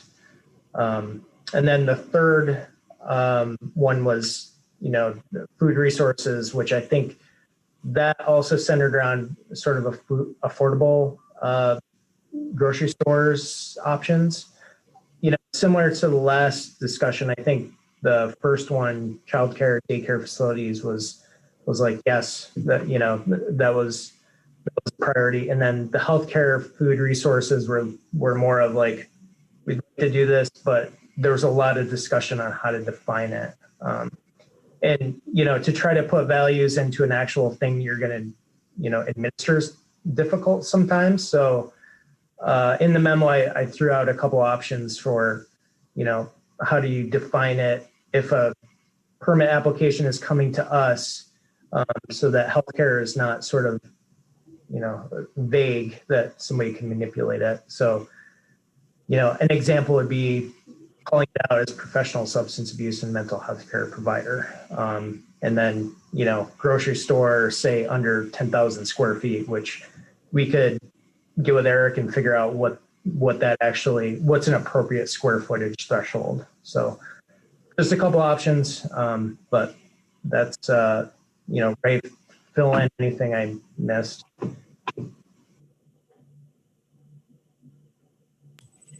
No, I think you got it. I think the one big piece that the commission got kind of stuck on was like the affordability piece around food resources and how that would be defined. And, and doing a little digging around, there's not great kind of industry standards there to lean on necessarily. So I think, again, that's philosophically one we wanted to have included in the memo, but I think we're struggling to kind of put a fine point on how those terms would be defined to then administer the impact fee.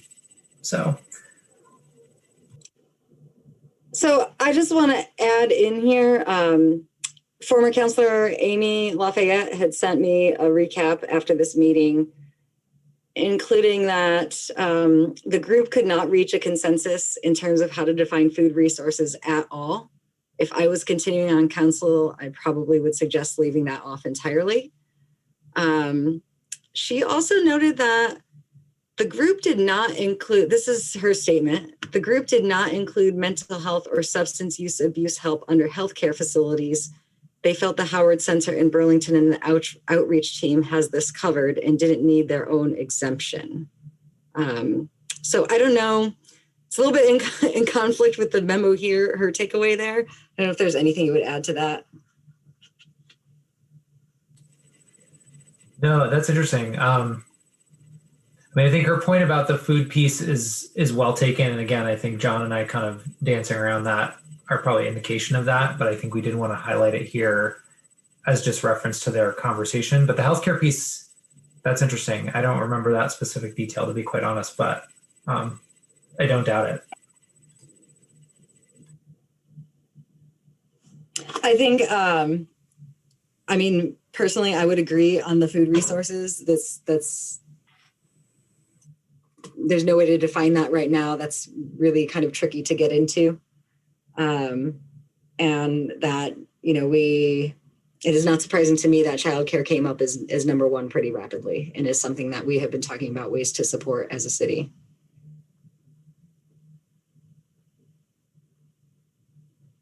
There are other questions, thoughts about these recommendations? Bryn? I don't recall clearly from the Winooski Partnership for Prevention presentation in December, if there were recommendations about any healthcare services, substance prevention services that were related to retail cannabis ordinances or approval, any recommendations that were related to ensuring that adequate services were also provided in partnership with those ordinances moving through. I don't recall any specific recommendations at this time. Jesse?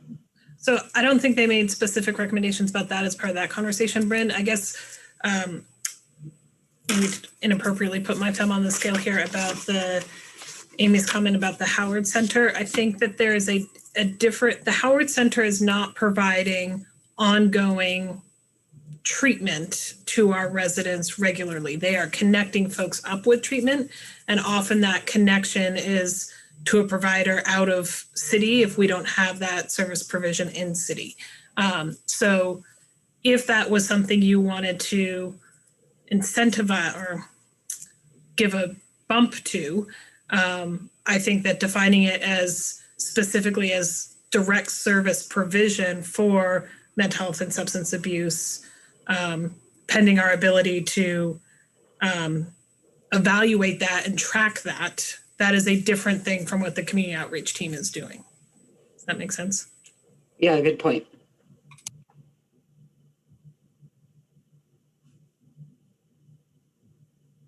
Jim.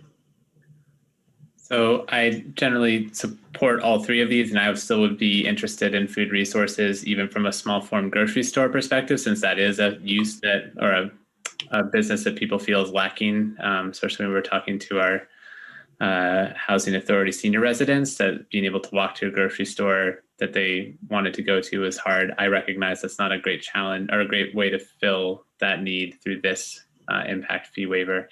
One thing I'm wondering is how, so the affordable housing one makes sense because you can understand the economics of it without having to actually have anybody in the unit yet. Whereas these all require basically a commitment of a tenant, a certain type of tenant.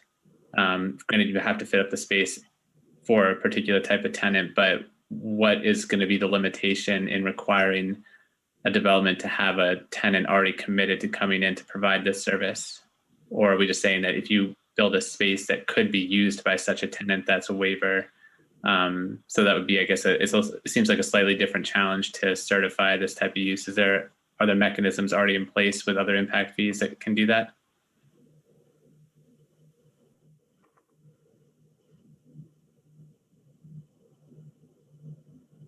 I don't have a great answer for that.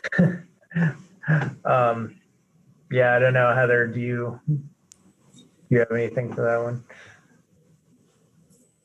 Yeah, I think that's a really good question, and I don't have an answer for that. I think it is much more difficult. It's a much easier proposition to do this with housing to a certain target income level.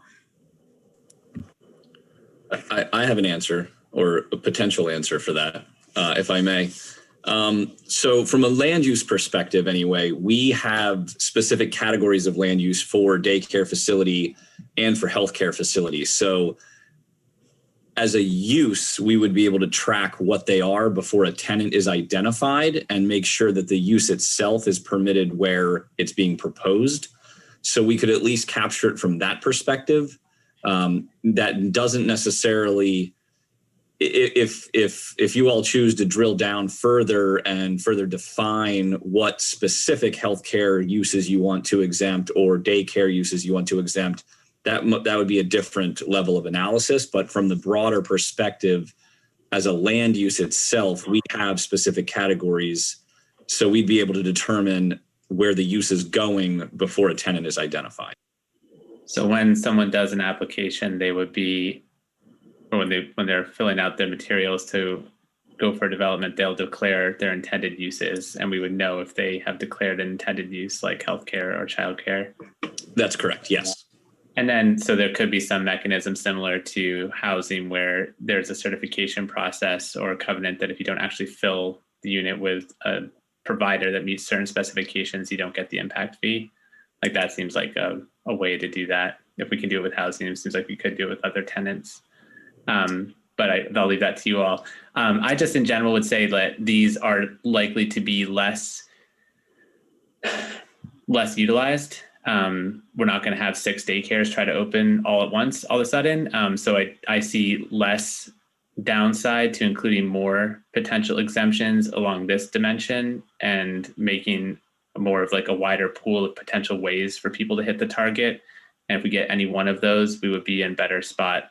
Whereas with the housing discussion, I think there is a available supply and which use sucks up the supply first. So I think in this case for food resources, for childcare, and for mental health and substance abuse in particular, I think these might be worth all having in as options. So if we get any one of them, we'll be better off.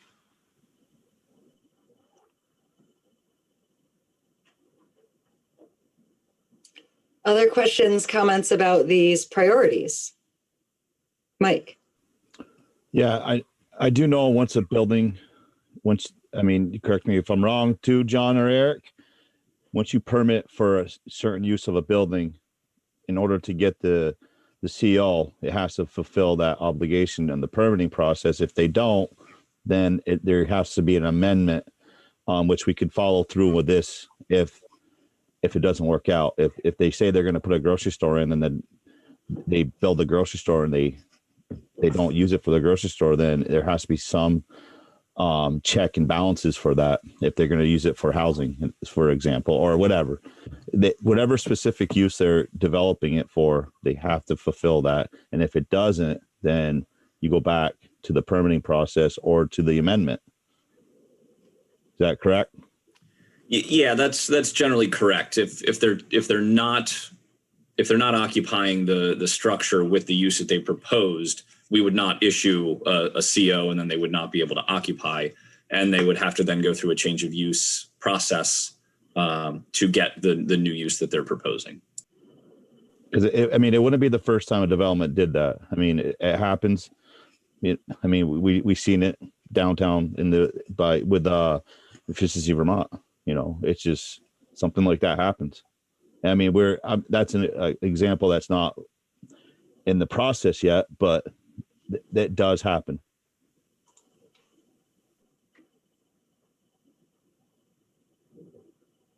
Any public comment so far on this topic?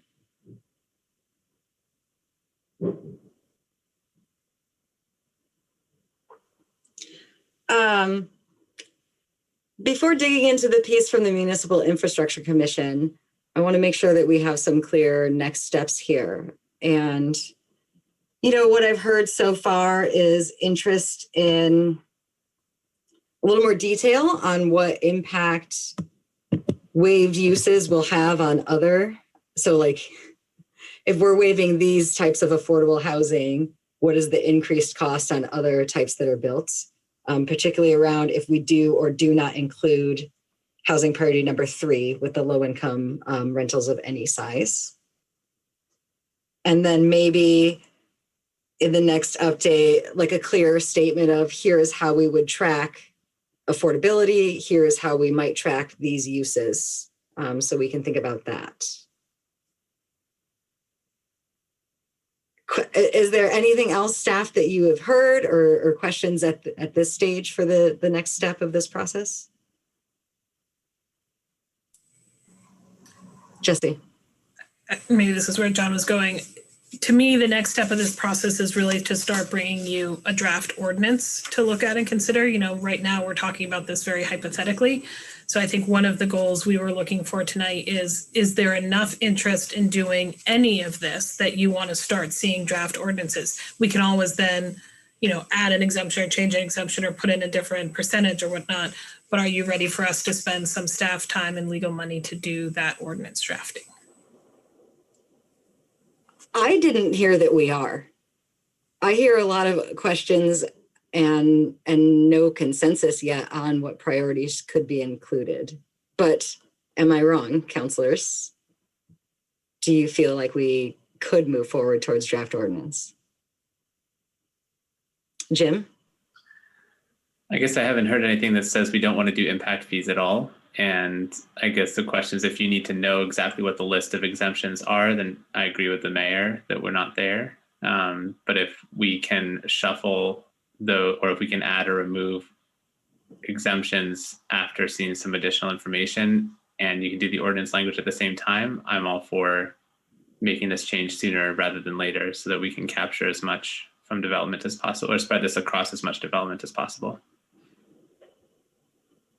So I guess I feel like we're in consent. I haven't heard anything that says we're not going to do impact fees at all. It's just a question of how to jigger the exemptions. And so if we can do that as part of your staff process, great. If not, and you need us to do that work first, we can do that. Mike? I agree.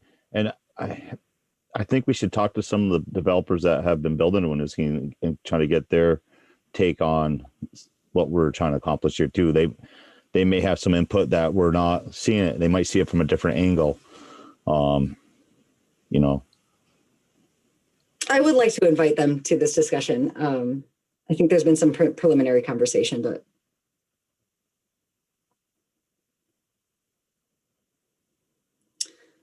So let's talk about the Municipal Infrastructure Commission recommendations. So as part of this process, you know, as we have seen in previous updates, we have to have our projects identified in advance of what these fees will fund.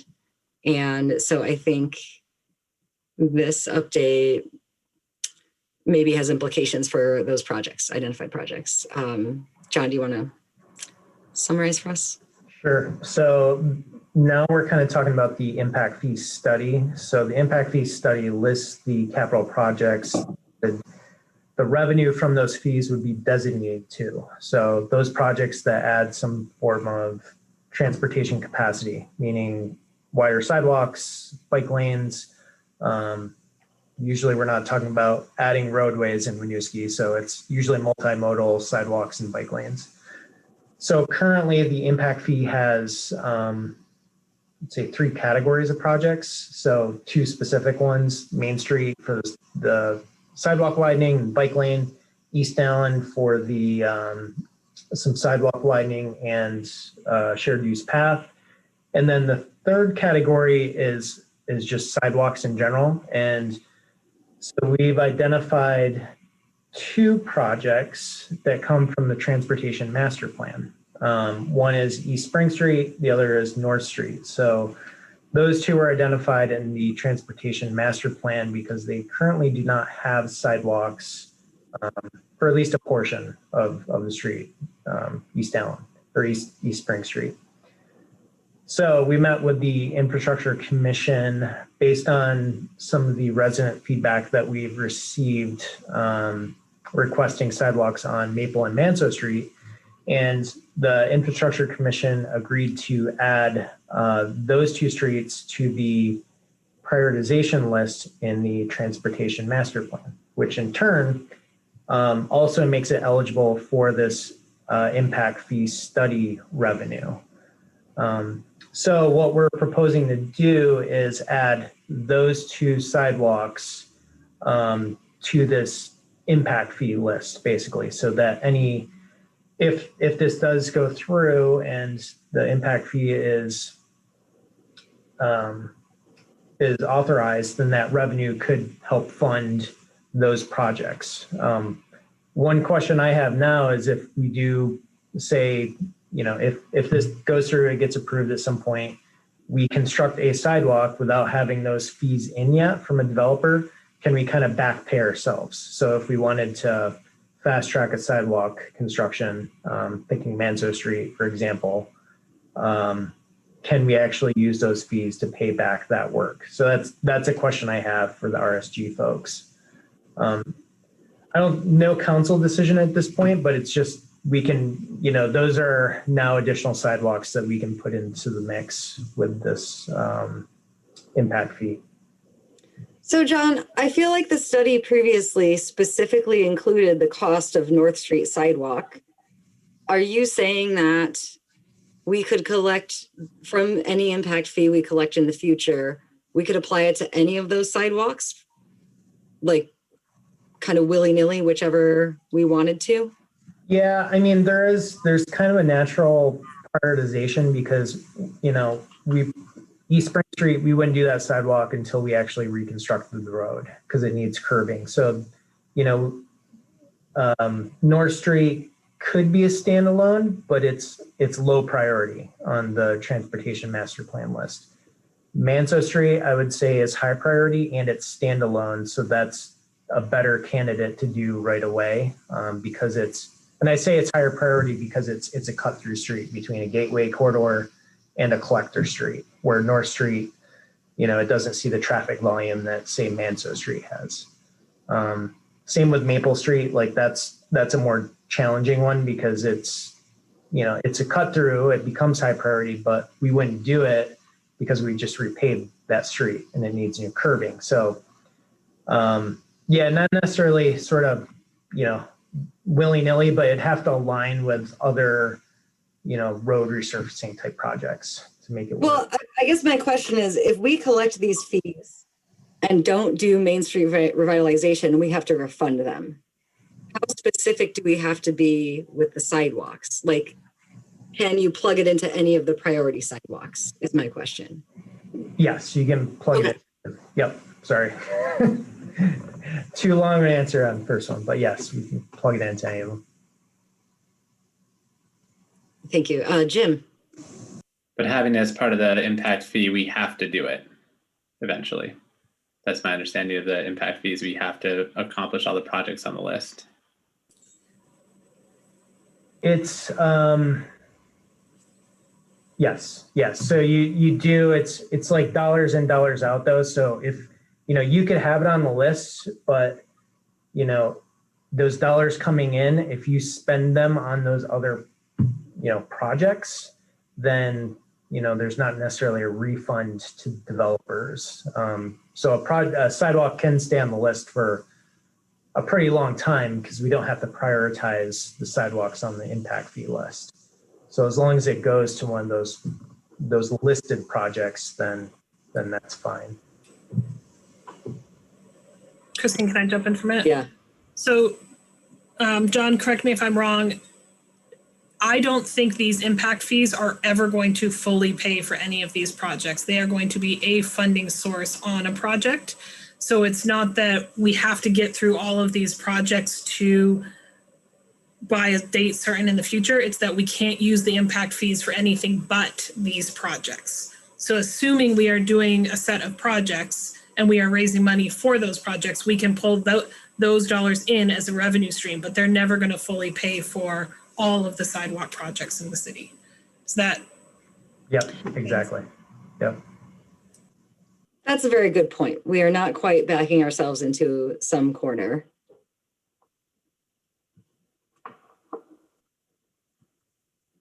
So I think as you stated before, on this piece, there's no action needed. This part was more of an update about sidewalk prioritization. Jim? I'm sorry, I'm feeling, I really had it in my head that we in some ways were committing to these projects in doing this, in doing the impact fee. If you include, because you're calculating the total value of the impact fee and the distribution of costs of new development onto existing infrastructure and what's new infrastructure, that total pool of money relies on how much you're planning to build. And wouldn't our overall planned build go up Like we would, if we're adding 2 new sidewalks, we have to include costs for those sidewalks and distribute those as part of the impact fee, or is the total construction pool of money staying the same? We're just adding 2 new streets to the list of what that money will go towards. I guess I'm confused about what part of the study stops. I thought we would have to build those things as part of, if as soon as we start charging impact fees, like we are allowed to charge that amount of impact fee because we plan to build this amount of stuff. And as soon as we don't build that amount of stuff, then our underlying calculation was wrong. Isn't that how it works? Yeah, I think what I'm talking about specifically is the sidewalks piece. So you're right, and if we don't do Main Street or East Allen, then that becomes an issue because, you know, 5.3 million of the impact fee or so is, you know, based on Main Street, or at least a portion of it is. And same with East Allen. Sidewalks, it's kind of subset, like these are the sidewalks. We just list sidewalks, new sidewalks. So, you know, we're calling them out, but, you know, if we swap out or if we add sidewalks, we're not going to have to pay a refund, if that makes sense. I'll trust you. Thank you, John. Yeah. I mean, it all points back to our capital plan or, you know, our transportation master plan. So specifically for sidewalks. But again, like, yeah, if Main Street or East Allen falls off the wayside for some reason, then that does create an issue on the impact fee refund. Or if we decide to stop doing sidewalks altogether. If we were to do no sidewalks, then that would create a problem as well. But as long as we are using the dollars for the intended infrastructure, we're okay. Thanks. Other questions?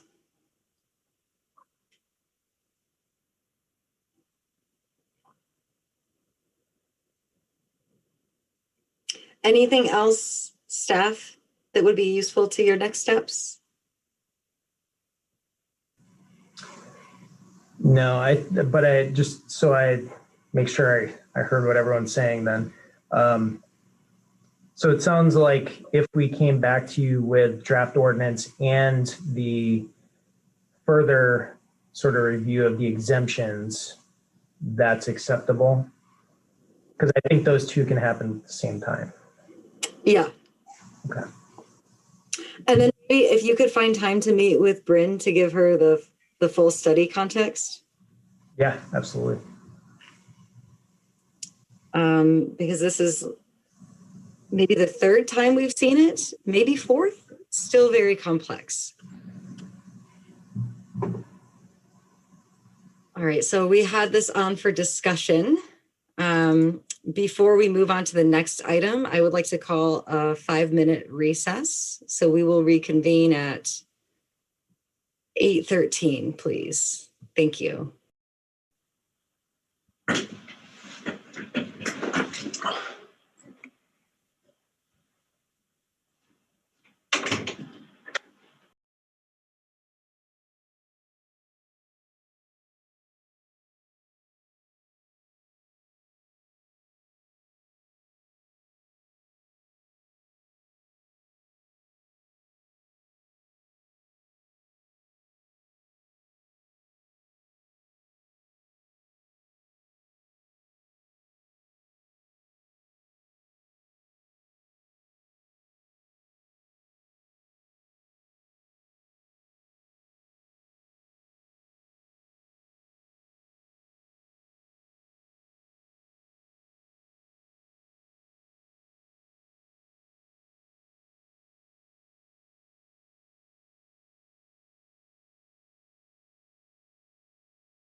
All right. Are we all back here?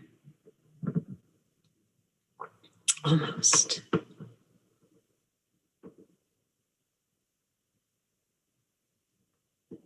All right. So 8:13, I will reconvene our meeting. Thank you for the short recess. We are on item I, Main Street Revitalization Quarterly Update. Welcome back, John. Thanks.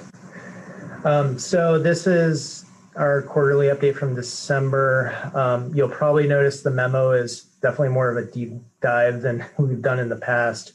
Full kudos to our city engineer, Ryan Lambert. He put this together and basically downloaded, everything that's been going on and even some of the historic data with the current election, trying to get, new counselors up to speed on sort of what's going on. But just want to throw out that Bryn, whenever you want, I can definitely go through the project with you and answer any questions. So I will not go through this huge memo, but I'll just hit some of the highlights on the project estimates, schedule, and sort of design elements. So with the project estimate and financing, we provided a more sort of detailed overview. So you may have seen this before, but just a refresher from where the funding sources are coming from and what grant funding we have currently and how that breaks down. A slight increase in the cost estimate just based on some recent data from the December meeting. So total project cost estimate right now is around 21.8 million. The actual cost to the city, we're looking at 17.1 million. That includes, that's taking away all the grants and other cost share items that we have. And then one thing that we've been kind of working on since December is having further discussion with USDA about funding the project on the general fund side. So we're definitely funding the water resources through their WEP program, but we also have been, or I should say during that process, we were also approved to fund the general fund portion through their community facilities financing. After kind of further discussion with them, their interest rates seem to be, looking pretty good for the next couple months. I think they're like 2.125%. So kind of beating bond bank right now. Plus the one benefit of the USDA funding that they have to double check is that they would be able to fund the private utility undergrounding work, which potentially we would not own any of that infrastructure, even the duct banks. And that becomes an issue with bond bank because they can only fund up to 10% of, non-municipal owned infrastructure. So that would be a big benefit because those commercial loans are a shorter time period and a higher interest rate. And then the other thing just to note too, we're looking at, it's in the memo, is in order to utilize that USDA WEP funding to its full extent, meaning that we have to actually get to the sort of finance threshold before we get to the grant piece. So it's, you kind of use it or lose it in order to get to the grant. We're looking at potentially adding some side streets, water and sewer work. So that would be on West Spring Street and Norman Street potentially. So that's an option we're looking at right now. That's really that's the major estimating finance pieces. And then schedule wise, we're basically holding to what we updated back in December. So an October 2021 bid, January 2022 award, and next year's spring groundbreaking in May. And that's really going to depend on how the rest of the right-of-way process goes. So that'll be a kind of a big update in June when we chat again on the project. So kind of where we're at with the right-of-way piece. We've also included an updated Gantt chart in the back so you can kind of see the different elements and where we're at with the schedule. And then finally, kind of design pieces. We're wrapping up the 90% documents. The focus continues to be on the utility undergrounding and those private utility providers and just getting that final piece coordinated. We're in pretty good shape with all the city-owned underground infrastructure. It's just getting all the telecoms and GMP coordinated. And the other sort of piece that we've been working on is finalizing the stormwater design. So you'll see that next round. So we're looking to do pervious pavers in the amenity belt, the tree belt, and then some what they call gravel wetlands. So it's sort of like a bioretention type basin. But we're also looking to include some rain gardens further south down the corridor for some, water quality benefits. And then the last sort of design piece is we're probably going to be getting some street light examples, like actual 14-foot street lights coming to Winooski, so you can kind of touch and feel and see what they would look like to review. So I don't know where they're going to land, but those should be coming next couple of weeks, and we'll send an email out so you can get a look at them and see what you all think. So that's kind of the highlights of what we've been up to, but there's a lot more in the memo, but most of it's, background that we've talked about, but it's just kind of all included in one document now. Thank you, John. So again, for council, no decision making tonight, but time to ask questions.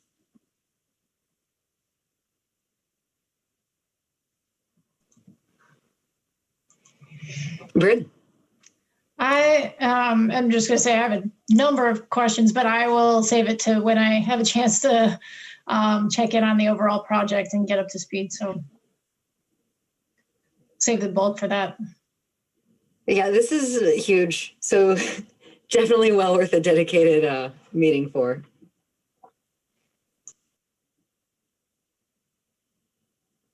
Do other councilors have questions about this update?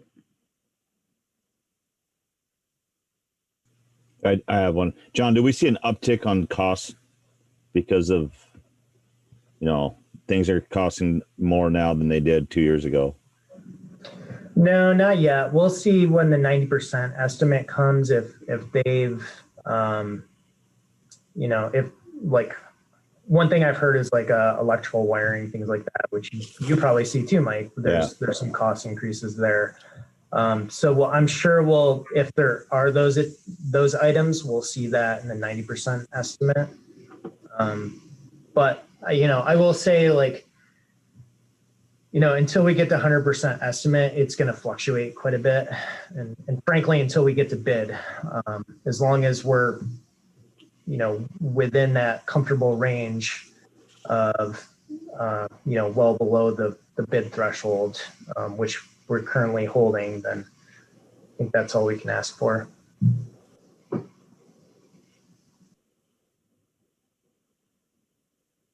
Jim. Thanks for dumping all this into a larger update, though it is a lot. It was nice to be able to read through it kind of in totality. And I was trying to make a little bit of sense of what we might be thinking in terms of scheduling with all the other projects. So they all seem to be moving forward and backward in time, which is not a surprise given everything that's going on. But I'm curious what your kind of sweet spot for timing looks like right now. You have our next update, our 90% target, but with the school coming on earlier and the DDI potentially moving later and the VTrans work shifting and how much that's going to be done, what's kind of your vision for an ideal season or set of seasons that this will happen over? Yeah, I think it's actually working out to our benefit at this point, because I think the one piece that we were concerned about is trying to restart this. Originally when we were thinking construction this season, we didn't want to be impacting businesses with just coming back from COVID. So that was a concern. So giving sort of the Main Street corridor a breather from the COVID impact, and hopefully they're starting to get back on their feet this summer, I think is working out with the schedule. With the other projects, VTrans is going to be tearing out the concrete section above the circulator, which that's actually working in our favor because there's some, assuming we're starting next summer about the same time, there's some benefits there with traffic rerouting that we can take advantage of, and sort of similar with exit 16. Frankly, the traffic piece is going to be pretty ugly no matter what. And it's going to take us and VTrans and even the school, with their capital project to come up with a good plan. But right now, the way it's kind of coming together next summer is, I think, more of a benefit.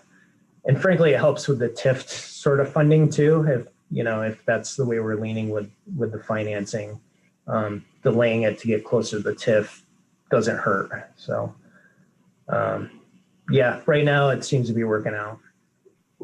Great, thanks. Bryn, go ahead.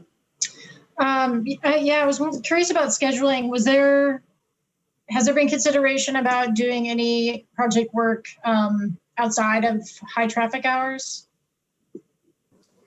Yeah, we haven't gotten to that point yet. I think once we get through 90%, then we're going to have to start working with VHB and reaching out to some potential contractors to start putting our heads around work hours, because I think there will be some night work for some utility cross utility work that we'll have to do, but we'll have to take a close look at where that is in regards to like residential apartment buildings and things.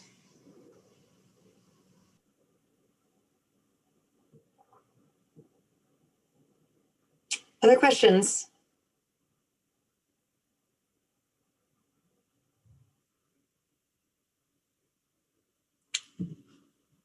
All right. Thank you again for this thorough update. Thank you to you and Ryan. We will move on to item J, the resolution for fee in lieu of payments for street amenities with Eric. Yes, thank you very much. I am here tonight to speak with you about a resolution regarding fees in lieu for street space amenities. So a little bit of background on this. Our land use regulations require that with new developments, there are in several instances, street lights and street trees that are included as part of that development. So over the past several years, as we've been seeing more developments come online, especially in our gateways and having the discussions with developers, we've talked about how to coordinate those amenities with the Public Works Department and other plans that are currently in progress, like the Main Street revitalization. So in an effort to help coordinate that and to minimize the duplicative nature of some of those amenities, whereby a developer puts the amenities in and then we tear them out later because of some sort of revitalization project, we've established a fee in lieu option, which is included in our regulations as well. Our land use regulations do identify the potential for a fee in lieu. So in June of last year, when you updated the fee ordinance, Chapter 28 of the municipal code, we included a line item for establishing a fee in lieu for these street space amenities. However, no fees were actually established, and we identified that those fees would be established by resolution of council, similar to the way we establish thrive rates and other fees in the city. So what you have included with your agenda tonight is a draft resolution that would outline those fees, specifically for street trees, street lights, and then sidewalks and the paver or amenity belt as necessary. These fees we discussed with Public Works on what would be a good rate for these. So we landed on a per linear foot of frontage, and those numbers are included in that resolution. Part of the other reason for this is in some instances, for example, we just reviewed a project today with our project review committee on East Spring Street that doesn't really have an amenity belt or a green belt to accommodate any type of trees. So it didn't make sense to require them to provide those that wouldn't likely survive anyway. So this provides the developers another opportunity where they can pay the fee in lieu instead of putting in the amenities. And then we can also utilize those fees to install the amenities later on or to maintain existing amenities that we have. So I'll pause there with and answer any questions. Thanks, Eric. Questions from council? Jim? The street trees, you know, I'd have to ask something. So I'm curious about where these fees go, right? So the idea, in theory, in a perfect world, you park them and then put them in when it makes sense with the rest of your infrastructure development. Like that's one theory of how these work, right? Like it makes sense to do this in 5 years, not when the developer is closing out their project. And so you put it in a fund and draw on that fund later to install the trees at the right time. Yeah, that's the idea. Yes, we would have a separate fund set up where any fees in lieu would be funneled to, and then as necessary, we draw down from that fund. As per use, so like if it was amenity belt or pavers, that would be separate funds. That's a really good question. I don't know if we would need to. I would look to Angela for that since she's here, but I don't know if we need to itemize it that specifically, or if it could just all be in one fund for the amenity realm. But I'm not the accountant or have any knowledge of it. So, and I guess my concern is that one of the benefits of the code requirements is a maintenance of urban canopy, if not an improvement or increase in that, and this could essentially result in conversion of our urban canopy into pavement. Not saying that would be the intent, but that could be an outcome if you're using the fee and lieu's to fund amenities that are not for street trees. And we're basically losing a street tree development or more than one street tree development, depending on where it's happening, and it doesn't get replaced. How do we ensure that loss? We have the tree ordinance, which should at least deal with loss, but this wouldn't solve the increased side of the equation of actually trying to have more urban trees on the landscape.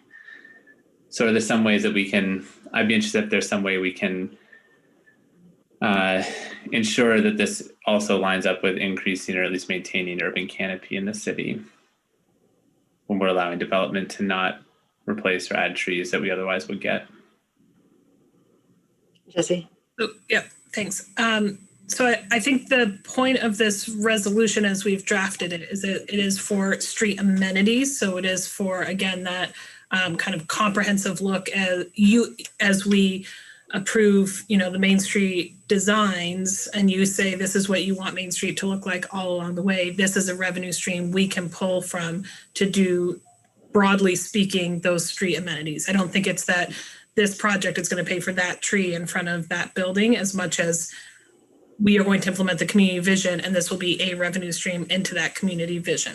I think per your point about the tree ordinance, I think that's where that is tracked and insured, not through a fee resolution. So if a tree is being taken down, we are tracking it separately to, plant a new tree somewhere else. I think if the council is interested in how these fees are used over time, I think in the last year we've had maybe 2 or 3 projects that would have contributed these fees. So we're not talking about exponential tracking here. We could track for a period of time what dollars are coming in, and then how we are pulling that revenue stream into something. But it's not going to be its own fund, like its own enterprise fund, as much as its own Excel tracking sheet fund of what the dollars in, dollars out are going to be. So hope that helps.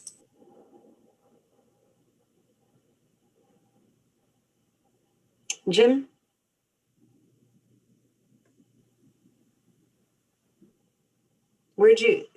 No, that was a mistake. Okay. Bryn.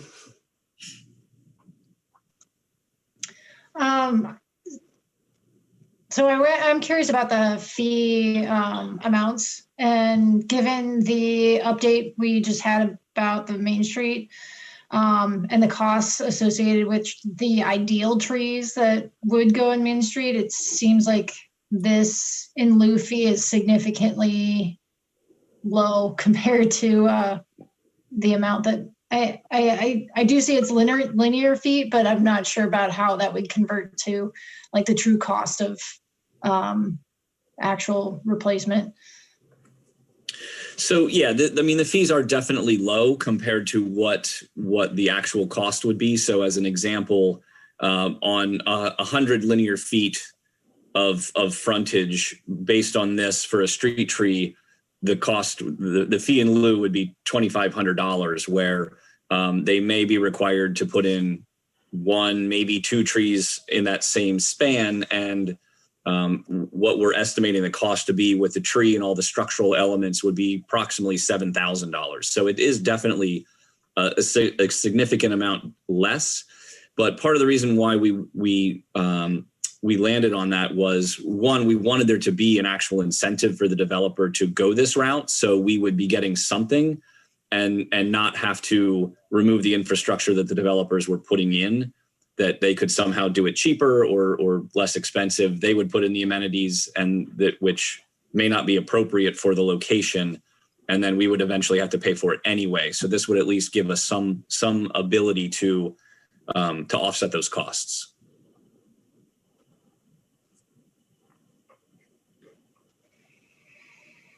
And I guess I should also point out that this is an optional element. There's not a requirement that they pay the fee in lieu. It's if the developer does want to go that route and install the amenities themselves, we would obviously give them the specifications that they would need to follow via Public Works, and they have every right to do that on their own.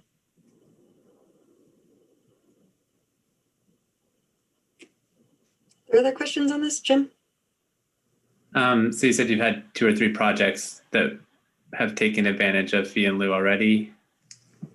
Or I guess what's the total volume of anticipated projects if you were to look at a Main Street build out or even Main Street development in the next 5 years as the infrastructure gets upgraded? How many projects do you anticipate might use something like this? So we don't have this in place now, so nobody's paid this out yet.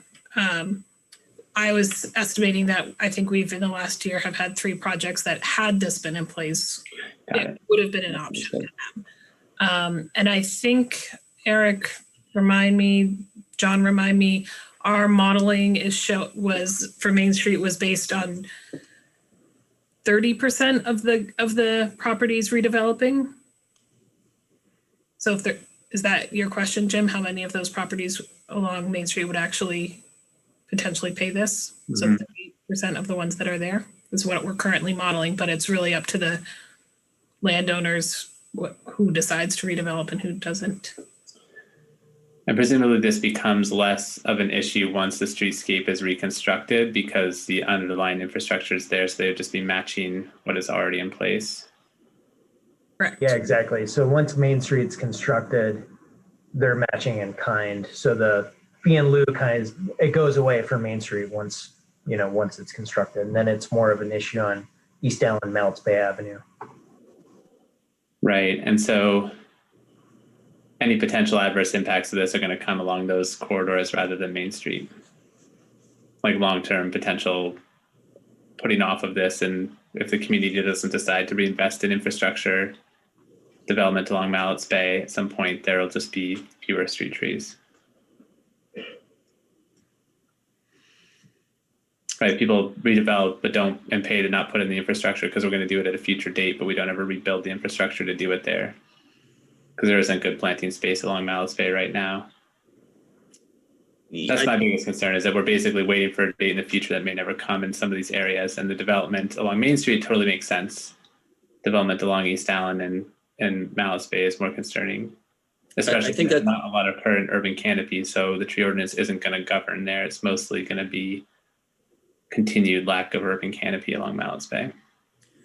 I think that is a potential. However, at the same time, collecting the fee in lieu would allow us to maintain the existing urban canopy and enhance it where it's appropriate and where it makes sense. So we could potentially use the fee in lieu that's being collected on Mallett's Bay Avenue to include additional plantings in another location in the city or replace the existing canopy in those locations that can support that growth in a more sustainable manner. Yeah, and I think one of the reasons we're looking to implement this as well is a lot of these sites that we've seen where it doesn't make sense. You have like a 2-foot tree belt potentially. So we would be asking the developer to plant a tree in like a 2-foot tree belt because we can't bump out the curb just for that development. So we're saying, you know what, at least we can recoup some money, like Eric said, and use it someplace else because it doesn't really make sense to have a tree in that location, for example.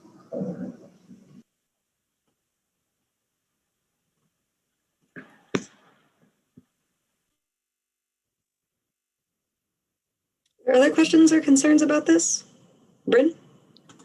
I'm trying to find it here, but is it my understanding that this is an annual review? So the way the fee ordinance is set up is that this would be something that would be established annually by council, so that if the fees change or if we need to add new fees, we can address that on an annual basis. Yes. Okay, thanks.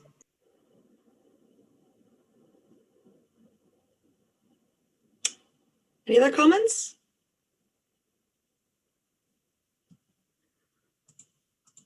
Are folks feeling good about this ordinance? Does somebody want to motion? I believe it's a discussion item. Oh, shucks, you're right. Too many items on today's agenda for me. Is there any more feedback that would be useful for staff? All right, so let's move on to K. This is an Age Well grant to support the senior center with which Ray will introduce. Yeah, and preemptively, if my internet gets funky, somebody give me the sign because Jesse can attest I was cutting in and out earlier. So, but yeah, so we were approached back around the beginning of the calendar year by Age Well, who had received funding from the CARES Act, and who we work very closely with at the senior center. They were really impressed with the work Barb and her team had been doing through the pandemic and came to us with this unsolicited offer of funds through their CARES Act allocation. And we're really excited to be here seeking permission to accept it. But given the size of the grant amount, we do need to get council permission to accept the funds. And the plan is working through these funds to continue our Meals on Wheels work, the grab and go meals, which we have been doing every week, which are actually up to about 100 seniors every week that we're serving on Wednesdays. And then also to begin to implement and design some new programming for seniors that sort of responds to the need for remote programming and COVID related programming. Very exciting. And that the good work that your staff have been doing is sort of being recognized with this offer here. Yeah, it was great. No match involved either. So no. Any questions from council? Mike? Can I make a suggestion on some programming? We have a pool opening up, and as long as they social distance, I'd like to see some of the seniors, some of the elderly population start realizing that we had developed that zero entry pool for their use, so they can be involved in that pool as well. Yep. And maybe we can put some of those funds towards that kind of programming for them. Yeah, I will say we are planning right now on having some dedicated senior hours in the pool schedule during the week. But it's a good suggestion. I'll definitely talk to Barb about that and Jenny. You know, water aerobics is great for the muscles and joints. Mm-hmm. Any other questions or comments? Mm-hmm.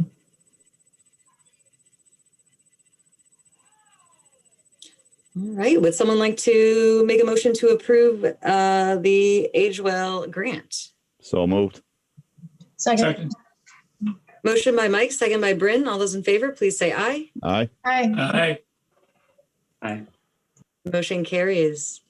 Moving on to item L. This is another grant on for approval, the Women's Community Fund, which Heather will introduce. Yes, so actually, all credit to the mayor who had a conversation with the executive director of the Vermont Women's Fund, who was actively seeking to support the city of Winooski and some of the work that we're doing here. So again, recognition of some of the good things happening in our community.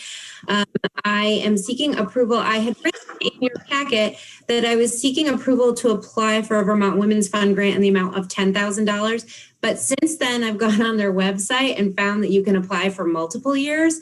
And since what we are applying to do is use funds from the Vermont Women's Fund in support of what we're doing with our Working Communities Challenge Implementation Grant and our equity work, specifically targeting systemic barriers to economic well-being for women and girls. I think that I would like to apply for up to $20,000 if I'm able to do that, to do multiple years, because we do have the Working Communities Challenge going on for multiple years. And what I would be proposing to do is really fill some of the gaps that we had in what we had proposed to do with the Working Communities Challenge funds and what we were able to actually fund through that. So we had proposed a bigger initiative than really could be covered entirely by those funds. So seeking your approval to apply for that. No match on this one either. So I think this one's a pretty easy one. Thanks, Heather. Questions from council?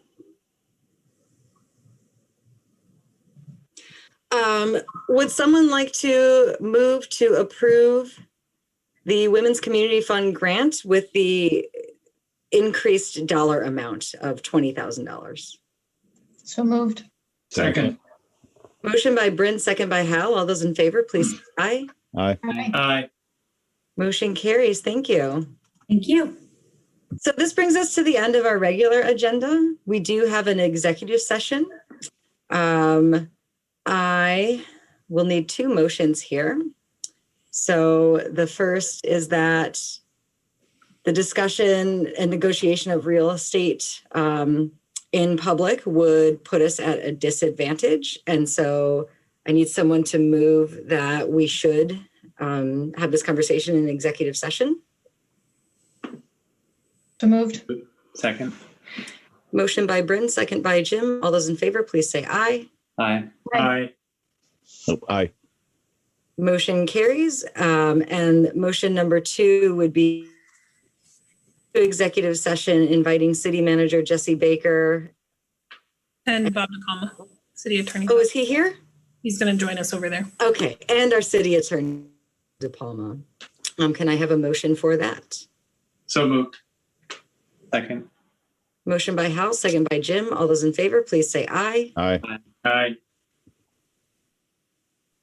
Bryn, I didn't hear you. I don't also know if I have the link, so. I just. It should be in your inbox. Okay. I'll look for it. Okay, so yes, so we are going to move into executive session on a different Zoom line. We will return to this line only to close out this meeting, and we won't be discussing any other topics in the executive session. So I will see you all over there.